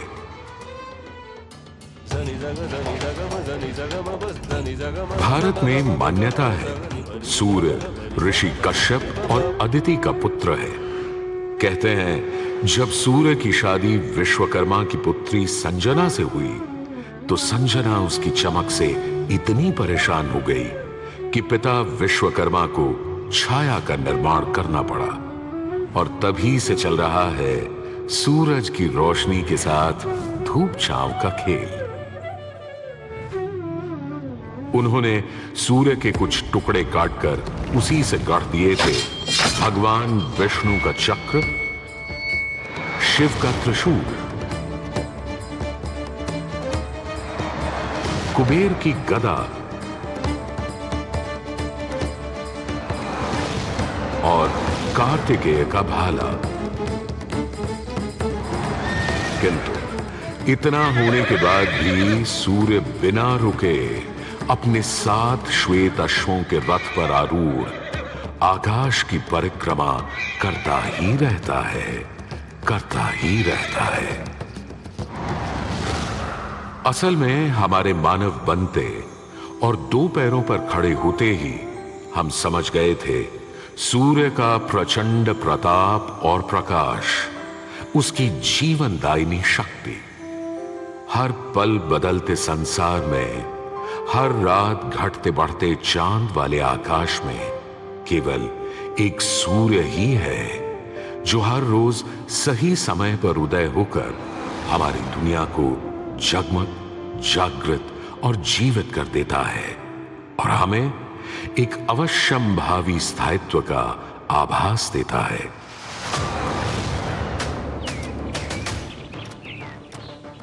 सूर्य से ही तो हमारी फसलें, फल, पक हमें भोजन देते हैं। सूर्य से ही तो हमें बादल और बारिश मिलती है, और सर्दियों में सूर्य जरा रूठा तो जीना दूभर हो जाता है।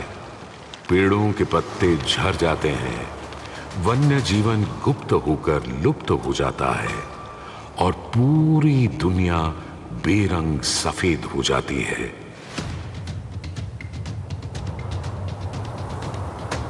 सूर्य ही तो सारे संसार को ऊष्मा, ऊर्जा और ओज से ओतप्रोत करता है। इसीलिए तो ऋग्वेद में कहा है, कांतिमय ईश जनों का मुख प्रकट हुआ है सूर्योदय के साथ। हे ईश्वर, इस आदित्य के उदय के साथ हमें अंधकार दुर्भाग्य और पाप दोषों से भी बंधन मुक्त कर देना आज।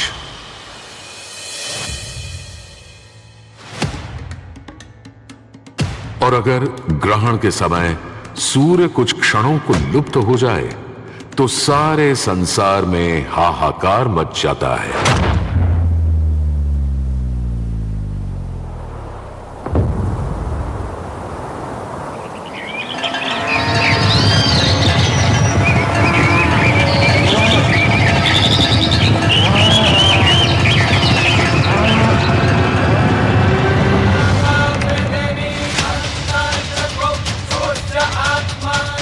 यह सूर्य के अनंत गुणों का प्रभाव ही तो है कि सारे संसार में आदिकाल से सूर्य की अर्चना, आराधना और सूर्य मंदिरों का निर्माण होता रहा है।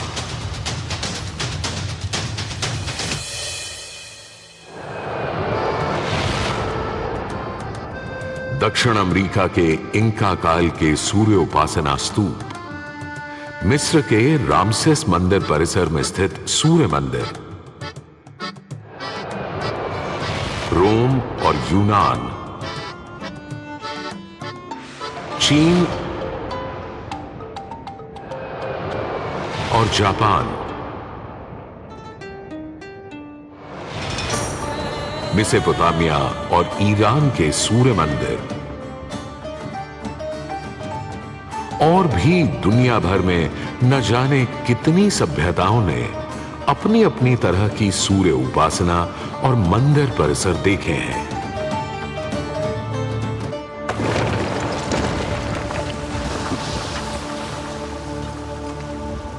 उत्तर में कश्मीर में बना मार्तंड मंदिर, जहां भारत भर के मंदिर परिसरों में सबसे विशाल है, तो पूर्व में ओडिशा का कोणार्क मंदिर सबसे वैभवशाली, पूर्वोत्तर में असम और मणिपुर के सुंदर सूर्य मंदिर देखते बनते हैं, तो दक्षिण में तमिलनाडु, केरल, कर्नाटक आदि के सूर्य मंडप अपनी अलग छटा रखते हैं। उधर उत्तराखंड, उत्तर प्रदेश, बिहार, मध्य प्रदेश, हरियाणा और हिमाचल में भी सूर्य मंदिरों की हार माला सी बनी है।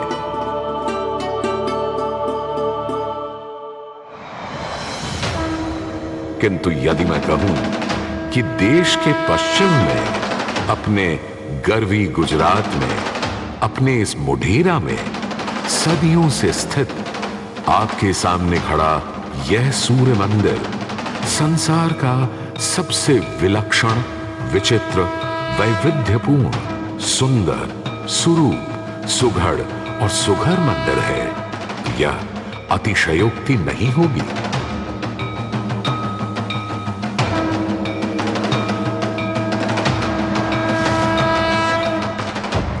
ग्यारहवीं सदी में चालुक्य घराने के सूर्यवंशी सोलंकी सम्राट भीमदेव प्रथम ने तो यहां एक चमत्कार ही कर दिखाया। सम्राट भीमदेव प्रथम एक बड़े वीर और प्रतापी राजा थे।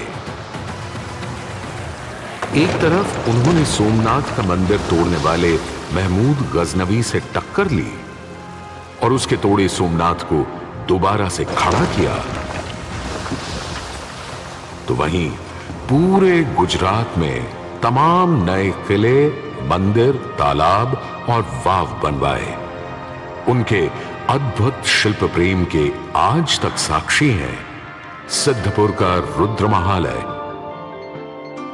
पाटन का सहस्त्रलिंग तालाब, आबू और देलवाड़ा के मंदिर। वहीं उनकी प्रिय पत्नी रानी उदयमती ने बनवाई थी रानी की वाव।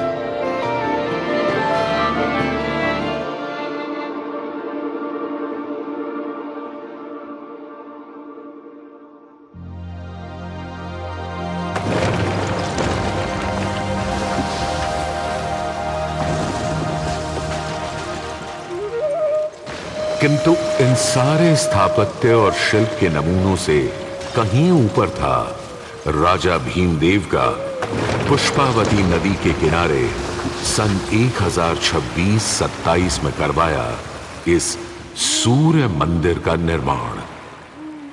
मेहसाणा से 20 किलोमीटर दूर बने इस मंदिर में आज नदी भले थोड़ी दूर चली गई हो, पर मंदिर के ठीक सामने बना सूर्य कुंड इस सुंदर परिदृश्य में पानी की कमी खलने नहीं देता। सूर्य के प्रकाश पुंज और जल का यह खेल पूरे परिसर को तरंगित और झंकृत करता रहता है।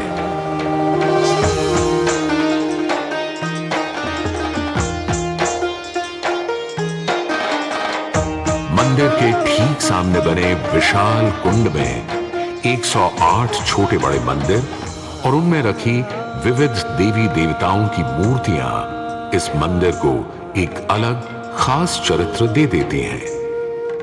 इसका एक और नाम है रामकुंड, और क्यों ना हो, जबकि यहां विस्तृत धर्मारण्य वन क्षेत्र में ही श्री राम ने मोढेरक का निर्माण करवाया था।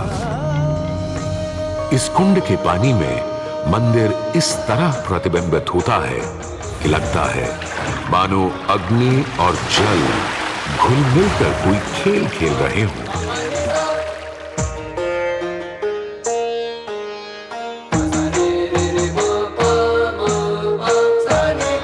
तालाब की तरफ से सीढ़ियां चढ़ते ही एक सुंदर तोरण आपका स्वागत करता है। तोरण से होते हुए जैसे ही आप मंदिर के पास पहुंचते हैं, एक नया संसार सामने आ खड़ा होता है।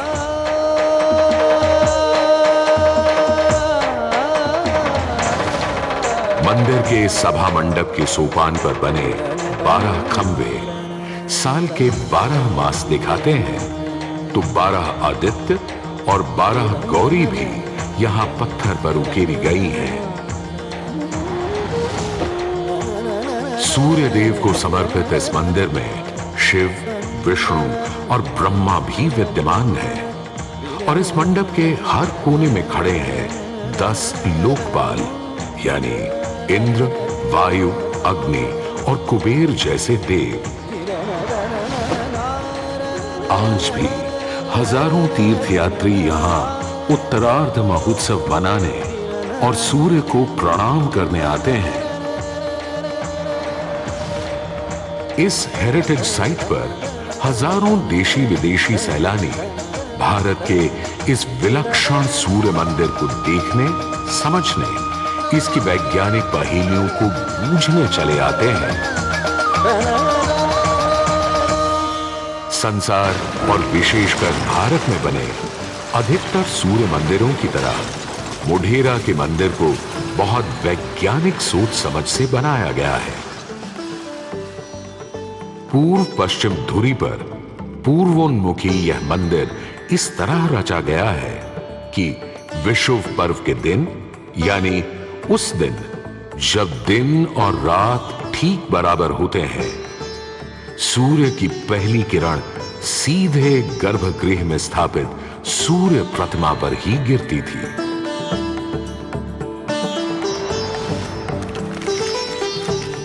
आज हमने सूर्य की कृपा को एक अलग तरह से भी बटोरना, सहेजना और संभालना शुरू कर दिया है। सोलर पावर या सौर ऊर्जा के रूप में आज जब हमें अपनी धरती और पर्यावरण को खनन और प्रदूषण से बचाना है, तो ऐसे में भी सूर्य देवता ही तो हमारे सबसे बड़े मित्र बनकर सामने प्रकट हुए हैं। यहां बैठकर जो शो आप देख रहे हैं, वो भी दिन में इकट्ठी की गई सौर ऊर्जा से ही चल रहा है। और क्यों ना हो, जब हमारा भारत प्रधानमंत्री आदरणीय नरेंद्र मोदी जी के प्रोत्साहन और नीतियों से दुनिया का चौथा सबसे बड़ा सौर ऊर्जा बनाने वाला राष्ट्र बन गया है।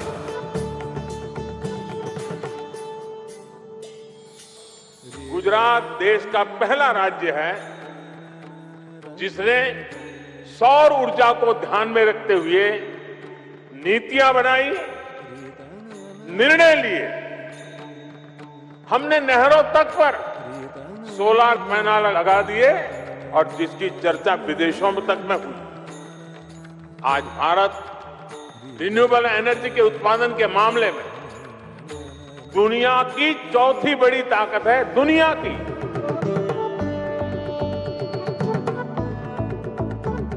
आज भले ही इस मंदिर से सूर्य की मूर्ति हट गई हो, पर सूर्य ने अपनी कृपा दृष्टि कभी हमारे संसार से नहीं हटाई।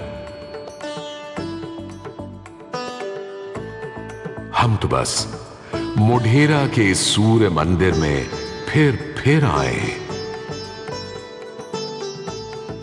और कवि प्रदीप की लिखी इन पंक्तियों से आकाश में विद्यमान सूर्य से गुहार लगाएं कि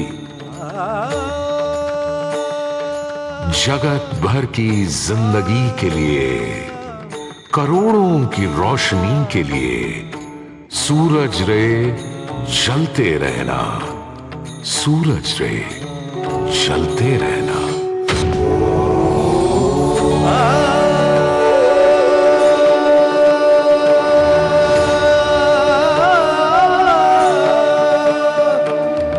ॐ सूर्याय नमः, ॐ मित्राय नमः, ॐ रवये नमः, ॐ भानवे नमः।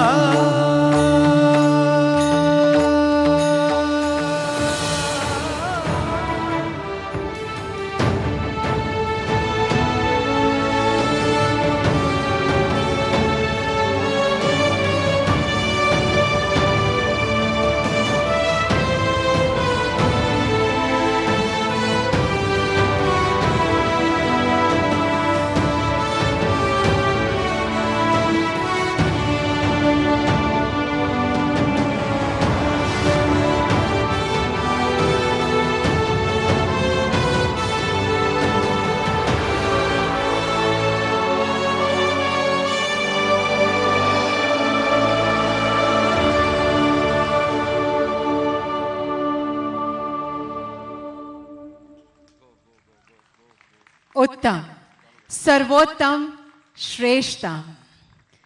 माननीय प्रधानमंत्री जी, आपकी मानक उपस्थिति एवं श्रेष्ठतम हेरिटेज लाइटिंग और सर्वोत्तम 3D प्रोजेक्शन मैपिंग की भेंट के लिए गुजरात की जनता एवं देश के लिए गुजरात की प्रत्येक नागरिक की ओर से आपका हम बहुत बहुत धन्यवाद करते हैं।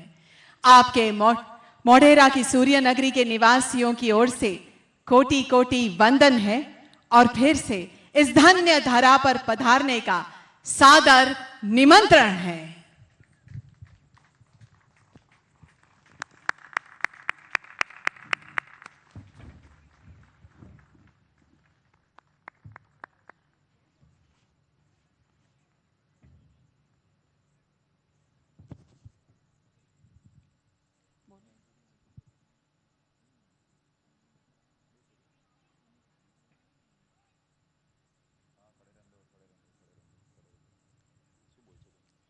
आइए बहुत बहुत तालियों के साथ हम हमारे माननीय प्रधानमंत्री को फिर से यहां इस परिसर में पधारने का निमंत्रण देते हैं और धन्यवाद कहते हैं आपकी उपस्थिति के लिए।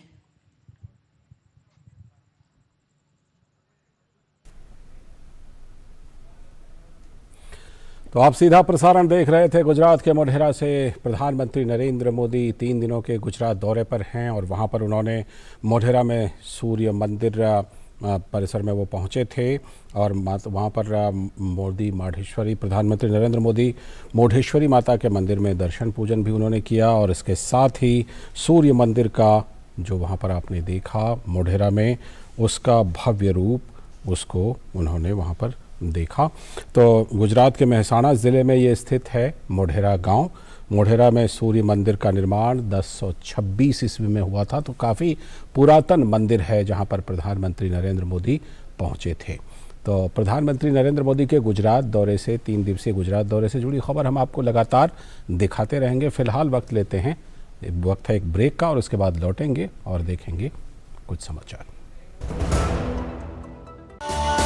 डर अब है किस बात का जब है साथ में नंबर 1 आयशर 551। एक जानदार शानदार 5 स्टार सीरीज ट्रैक्टर जो आपको हमेशा दे शुभ लाभ।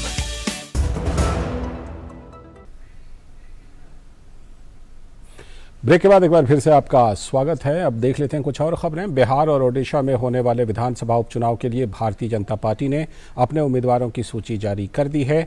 बीजेपी की केंद्रीय चुनाव समिति ने बिहार के 2 और ओडिशा के 1 विधानसभा उपचुनाव के लिए अपने प्रत्याशी के नाम घोषित कर दिए हैं।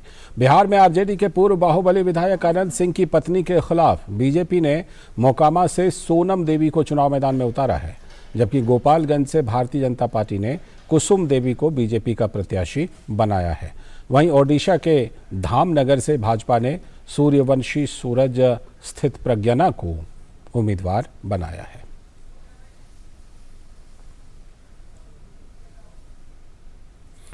आज की एक और बड़ी खबर, चुनाव आयोग के द्वारा उद्धव ठाकरे और एकनाथ शिंदे के प्रतिद्वंद्वी समूहों को शिवसेना के नाम या धनुष और तीर के चुनाव चिन्ह का उपयोग करने से रोकने के 1 दिन बाद उद्धव ठाकरे के नेतृत्व वाले गुट ने पार्टी के 3 चुनाव चिन्ह भेजे हैं। उद्धव गुट ने त्रिशूल, मशाल और उगता हुआ सूरज चिन्ह के रूप में चुनाव आयोग को दिए हैं। चुनाव आयोग ने उद्धव और शिंदे गुट को चुनाव चिन्ह के लिए 3 विकल्प और एक नए नाम के लिए 3 विकल्प देने के लिए 10 अक्टूबर तक का समय दिया है।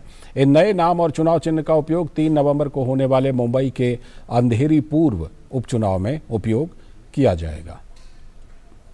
तो आदरणीय पक्ष प्रमुख उद्धव जी ठाकरे साहब ने 3 चुनाव चिन्ह दिए। उसमें से पहला है त्रिशूल, दूसरा है हमारा मशाल और तीसरा है उगता हुआ सूरज। तो ये सारे 3 चुनाव चिन्ह हमने उनके पास पर्याय करके दिए हैं। उसमें से अभी चुनाव चिन्ह देने का काम हमारा चुनाव आयोग करेगा। और वहीं एकनाथ शिंदे गुट के दीपक केसरकर ने कहा कि चुनाव आयोग के पास हम सब दस्तावेज लेकर जाएंगे और हमें न्याय और चुनाव चिन्ह दोनों मिलेगा। आज क्या बोला जा रहा है महाराष्ट्र में कि ये चिन्ह गया, ये चिन्ह गया, कौन बोल रहा है? जिनको सिंपैथी गैदर करनी है। हम ऐसे बिल्कुल नहीं बोल रहे हैं। हमारा क्लेम आज भी कायम है। हम लोग, हमारे पास जो डॉक्यूमेंट है वो लेके इलेक्शन कमीशन के पास जाएंगे और हमारा जो एक अधिकार है, क्योंकि हमारे पास मेजॉरिटी है, तो हमारा ये अधिकार है कि हमें वो चिन्ह मिले और उसके लिए हम पूरी कोशिश करेंगे और हमें न्याय मिलेगा, इसके बारे में हमें यकीन है। राजधानी दिल्ली के लोगों को फेस्टिवल सीजन का तोहफा मिला है। दिल्ली में अगले सप्ताह से अब दिल्ली वासी 300 से ज़्यादा प्रतिष्ठानों से 24 घंटे सर्विस ले पाएंगे।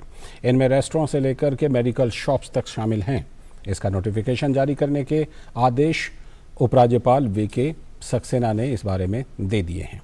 इनमें से कई प्रतिष्ठान 2016 से इसकी अनुमति चाह रहे थे, लेकिन उनके आवेदन पेंडिंग में पड़े हुए थे। उपराज्यपाल कार्यालय के अनुसार भोजन, दवाओं और अन्य आवश्यक वस्तुओं की ऑनलाइन डिलीवरी 24 घंटे जारी रहेगी। वक्त है एक ब्रेक का और ब्रेक के बाद लौटेंगे तो देखेंगे कुछ और खबरें। पेमेंट फेल, पेमेंट फेल, लेकिन पैसे तो कट गए। गई मेरी मेहनत की कमाई। हो जाएगी भरपाई, चिंता मत कर मेरे भाई। अगर डिजिटल ट्रांजैक्शन फेल हो जाए और अकाउंट से पैसे कट जाएं, तो बैंक समय से पैसे लौटा देगा, वरना कॉम्पनसेशन का है प्रावधान। नहीं तो आरबीआई के ओम्बुड्समैन को शिकायत करें आप। योर बिल, मेरी फीस। आरबीआई कहता है जानकार बनिए, सतर्क रहिए।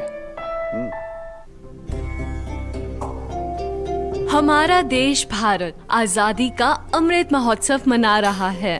आइए हम भी इस महोत्सव में भाग लें।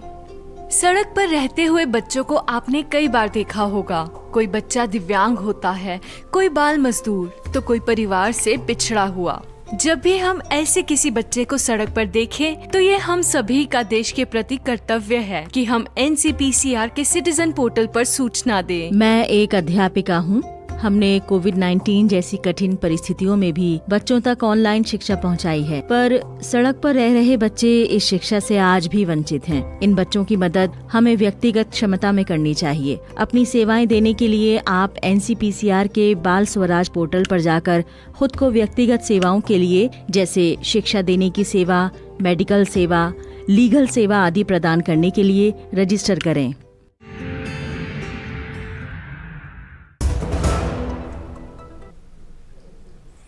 ब्रेक के बाद एक बार फिर से आपका स्वागत है। गौतम बुद्ध विश्वविद्यालय ग्रेटर नोएडा में अंतर्राष्ट्रीय अभिधम्म दिवस का आयोजन किया गया।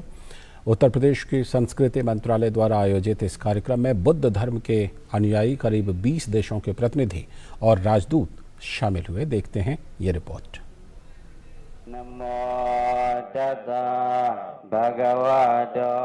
अभिधम्म दिवस असल में बौद्ध भिक्षुओं और ननों के लिए 3 महीने की वर्षा वापसी, वर्षवास या वासा की समाप्ति का प्रतीक है, जिसके दौरान वो एक स्थान पर रहते हैं और प्रार्थना करते हैं। मान्यता के अनुसार इसी दिन भगवान बुद्ध स्वर्ग से पृथ्वी पर वापस आए थे। इसी उपलक्ष्य में संस्कृति मंत्रालय उत्तर प्रदेश और गौतम बुद्ध विश्वविद्यालय के सहयोग से अंतर्राष्ट्रीय अभिधम्म दिवस का आयोजन किया गया। गौतम बुद्ध विश्वविद्यालय के चांसलर व प्रदेश के मुखिया योगी आदित्यनाथ ने कार्यक्रम के लिए अपनी शुभकामनाएं भेजी। Chancellor of Gautam Buddha university and honourable chief minister of the state of Uttar Pradesh. अंतर्राष्ट्रीय अभिधम्म दिवस कार्यक्रम को संबोधित करते हुए अंतर्राष्ट्रीय बौद्ध परिसंघ के महासचिव डॉक्टर धम्मपिया ने कहा कि भगवान बुद्ध सीमाओं और दिशाओं से परे थे। पूरी दुनिया में अमन और शांति ही भगवान बुद्ध का असल संदेश है। Peace is the message of the Buddha. Whosoever practices the Dhamma taught by the Buddha will definitely experience peace and harmony within, and will distribute and share peace and harmony outside in the world. Buddha धर्म के अनुयायी करीब 20 देशों के प्रतिनिधि और राजदूत कार्यक्रम में शामिल हुए और बुद्ध के पैगाम को आम किया। अभिधम्म दिवस के अवसर पर उत्तर प्रदेश के नोएडा में आयोजित अंतर्राष्ट्रीय कार्यक्रम में दुनिया भर से डेलीगेट्स आए। डेलीगेट्स का मानना है कि आज के दौर में गौतम बुद्ध के अमन और शांति के पैगाम को, खास करके उनका जो पैगाम है दुनिया में अमन और शांति का, उसको आम करने की ज़रूरत है। कैमरामैन एम ए खान के साथ मसरूर फैजी, DD न्यूज़ के लिए। और अब आर्थिक व्यापारिक जगत की एक बड़ी खबर। देश में प्रत्यक्ष कर संग्रह में काफ़ी उछाल देखने को मिला है। चालू वित्त वर्ष में 8 अक्टूबर तक कर संग्रह में 23% से भी अधिक की बढ़ोतरी हुई है।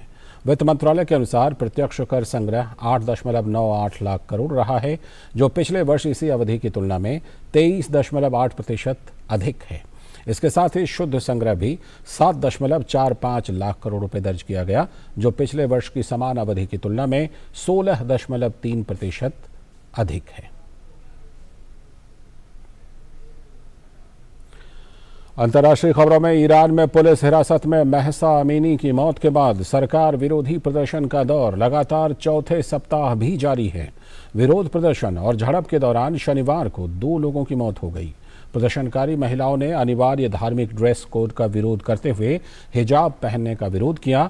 ईरान में हिजाब विरोधियों को कई देशों का समर्थन मिल रहा है। नीदरलैंड में भी प्रदर्शनकारियों के समर्थन में लोगों ने नारेबाजी की। ईरान के सरकारी टीवी को शनिवार शाम समाचार प्रसारण के दौरान 15 सेकंड तक हैक कर लिया गया। इस दौरान हैकरों ने देश के सर्वोच्च नेता आयतुल्लाह अली खमैनी की आग की लपटों से घिरी तस्वीर प्रसारित कर दी। मानवाधिकार निगरानी संगठनों ने बताया कि सुरक्षा बलों ने शहर में भीड़ को तितर बितर करने के लिए गोलियां भी चलाईं, जिसमें एक अन्य प्रदर्शनकारी की मौत हो गई और 10 प्रदर्शनकारी घायल हो गए।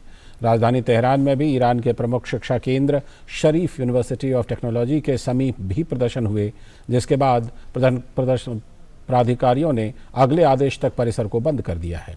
वहीं राष्ट्रपति इब्राहिम रईसी ने तेहरान में अल ज़हरा विश्वविद्यालय की छात्राओं से मुलाकात में एक बार फिर आरोप लगाया कि प्रदर्शनों को भड़काने में विदेशी शत्रुओं का हाथ है।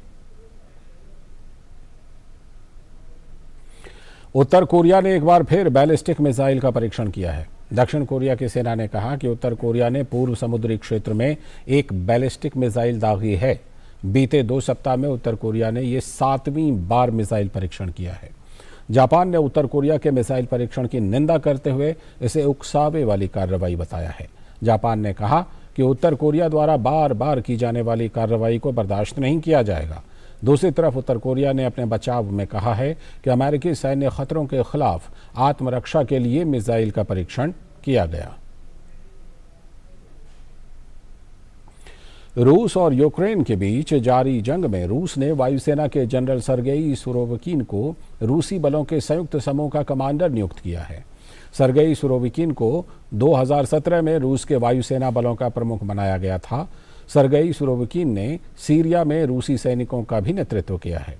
रूसी राष्ट्रपति ने 5 सैन्य क्षेत्रों में से 2 कमांडरों को इस हफ्ते की शुरुआत में ही बर्खास्त कर दिया था। इसके बाद जनरल सुरोविकिन को यूक्रेन में रूसी सेना का प्रमुख बनाया गया है। अमेरिका के कैलिफोर्निया में रेतीले तूफान ने कहर मचा दिया है।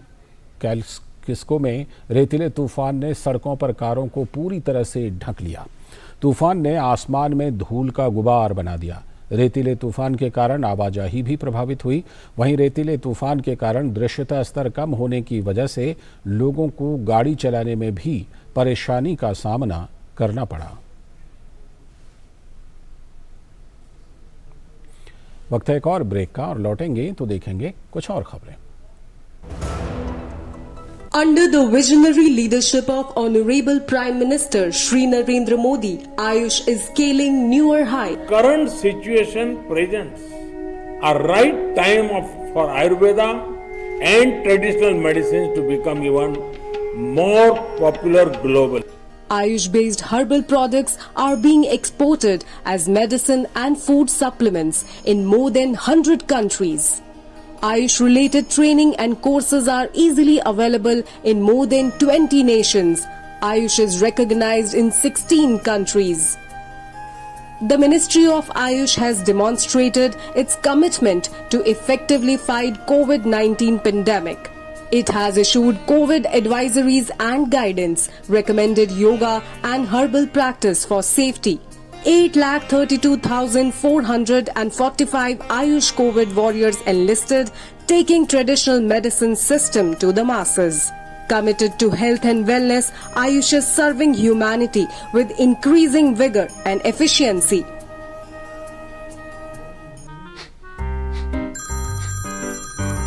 सर, आपका केवाईसी अपडेट करना है, नहीं तो अकाउंट और एटीएम कार्ड ब्लॉक हो जाएगा। सावधान सावधान। 2.5 करोड़ का इनाम मुझे। देखिए, अनजाने कॉल्स, फर्जी ईमेल्स, लिंक्स और जाली ऐप से अपना पिन, ओटीपी, पासवर्ड कभी भी किसी के साथ शेयर न करें। आप रहेंगे सावधान तो नहीं होगा नुकसान। आरबीआई कहता है, जानकार बनिए, सतर्क रहिए।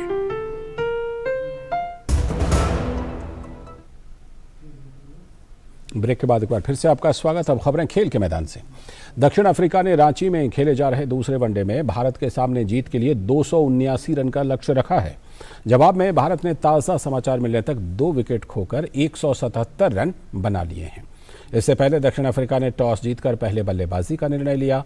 अफ्रीकी टीम के लिए एडन मार्क्रम ने सबसे ज्यादा 79 रन की शानदार पारी खेली, तो वहीं हेनरिक्स ने 74 रन का योगदान दिया। डेविड मिलर ने नाबाद 35 और मालान ने 25 रन की पारी खेली। निर्धारित 50 ओवर में अफ्रीकी टीम ने 7 विकेट खोकर 278 रन बनाए। भारत की तरफ से मोहम्मद सिराज ने 3 विकेट लिए।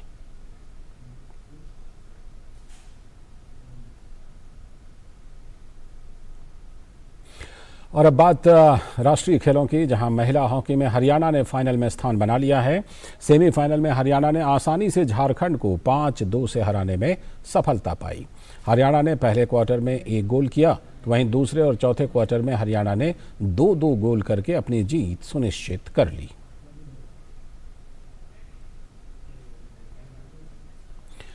और गुजरात में चल रहे 36वें राष्ट्रीय खेलों के महिला फुटबॉल स्पर्धा में ओडिशा की टीम फाइनल में पहुंच गई है। रविवार को खेले गए रोमांचक मुकाबले में ओडिशा ने पेनल्टी शूटआउट में तमिलनाडु को 3-0 से हराकर फाइनल में प्रवेश किया।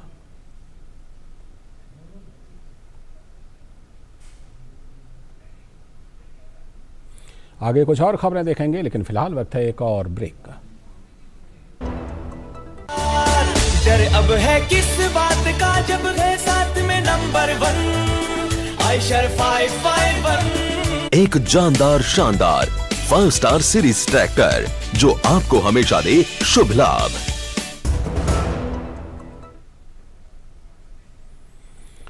ब्रेक के बाद एक बार फिर से आपका स्वागत है। आगे की खबरों में केंद्रीय खेल मंत्री अनुराग सिंह ठाकुर ने आज हिमाचल प्रदेश के बिलासपुर में वाटर स्पोर्ट्स सेंटर का उद्घाटन किया।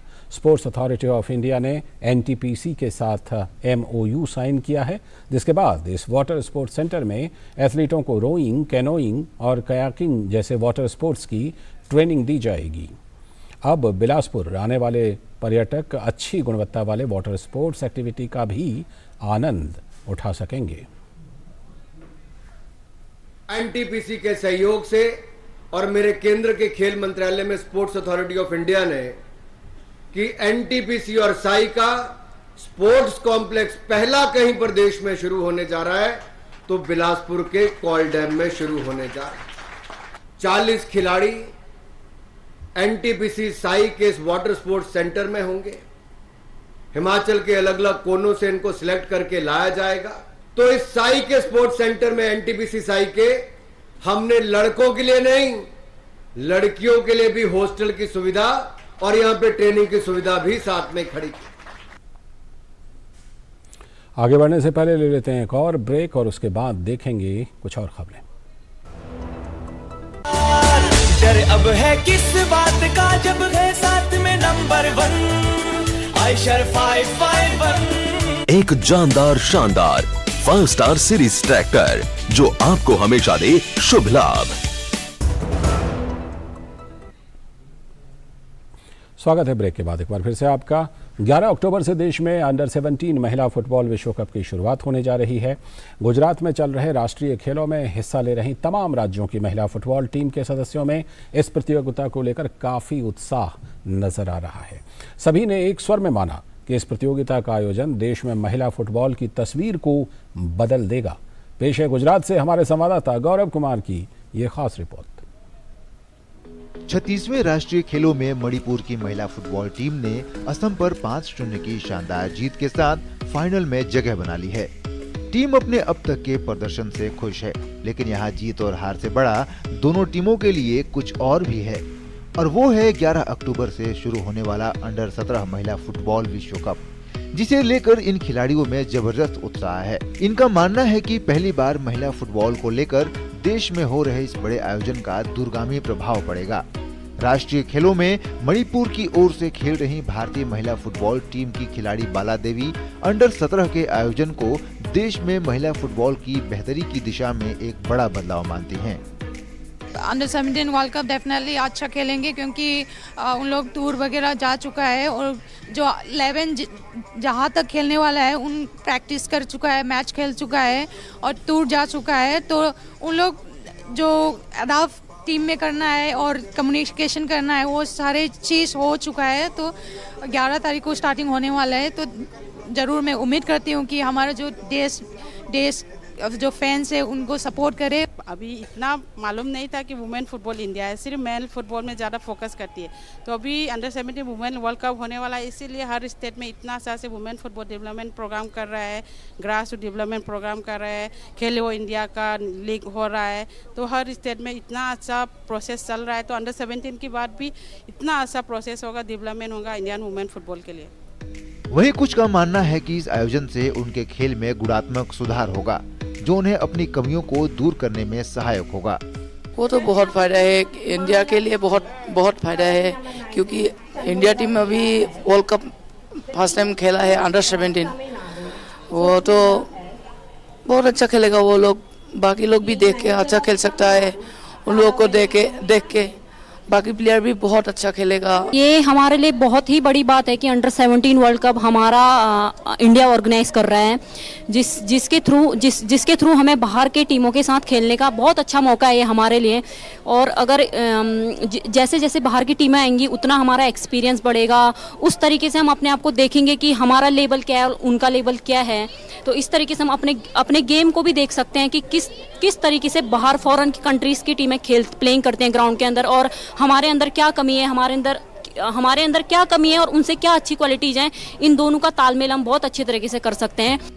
अंडर 17 महिला फुटबॉल विश्व कप में भारतीय टीम ग्रुप ए में मोरक्को, ब्राजील और अमेरिका के साथ है। ऐसे में चुनौती भी बड़ी है, लेकिन इसके साथ ही अनुभव की कसौटी पर जहां बहुत कुछ सीखने को मिलेगा, वहीं भविष्य के नए सितारों के लिए भी एक नई जमीन तैयार होगी। जाहिर तौर पर एक शुरुआत की जो जरूरत होती है वो शुरुआत हो चुकी है। पहले हमने देखा था कि किस तरह से अंडर 17 का बॉयज का टूर्नामेंट फुटबॉल का वर्ल्ड कप का खेला गया था। अब उसी की तर्ज पर अंडर 17 महिला फुटबॉल विश्व कप जो है वो आयोजित हो रहा है। ऐसे में देश को इसका कहीं ना कहीं फायदा जो है वो जमीनी स्तर पर तो मिलेगा ही, साथ ही साथ भारतीय फुटबॉल को एक नई पहचान और नए कलेवर के साथ सामने आने का मौका भी मिलेगा। कैमरामैन राहुल चोपड़ा के साथ मैं गौरव कुमार, डीडी न्यूज़, अहमदाबाद। और इसी के साथ इस बुलेटिन में इतना ही, लेकिन डीडी न्यूज़ पर खबरों और कार्यक्रमों का सिलसिला लगातार जारी है। नमस्कार।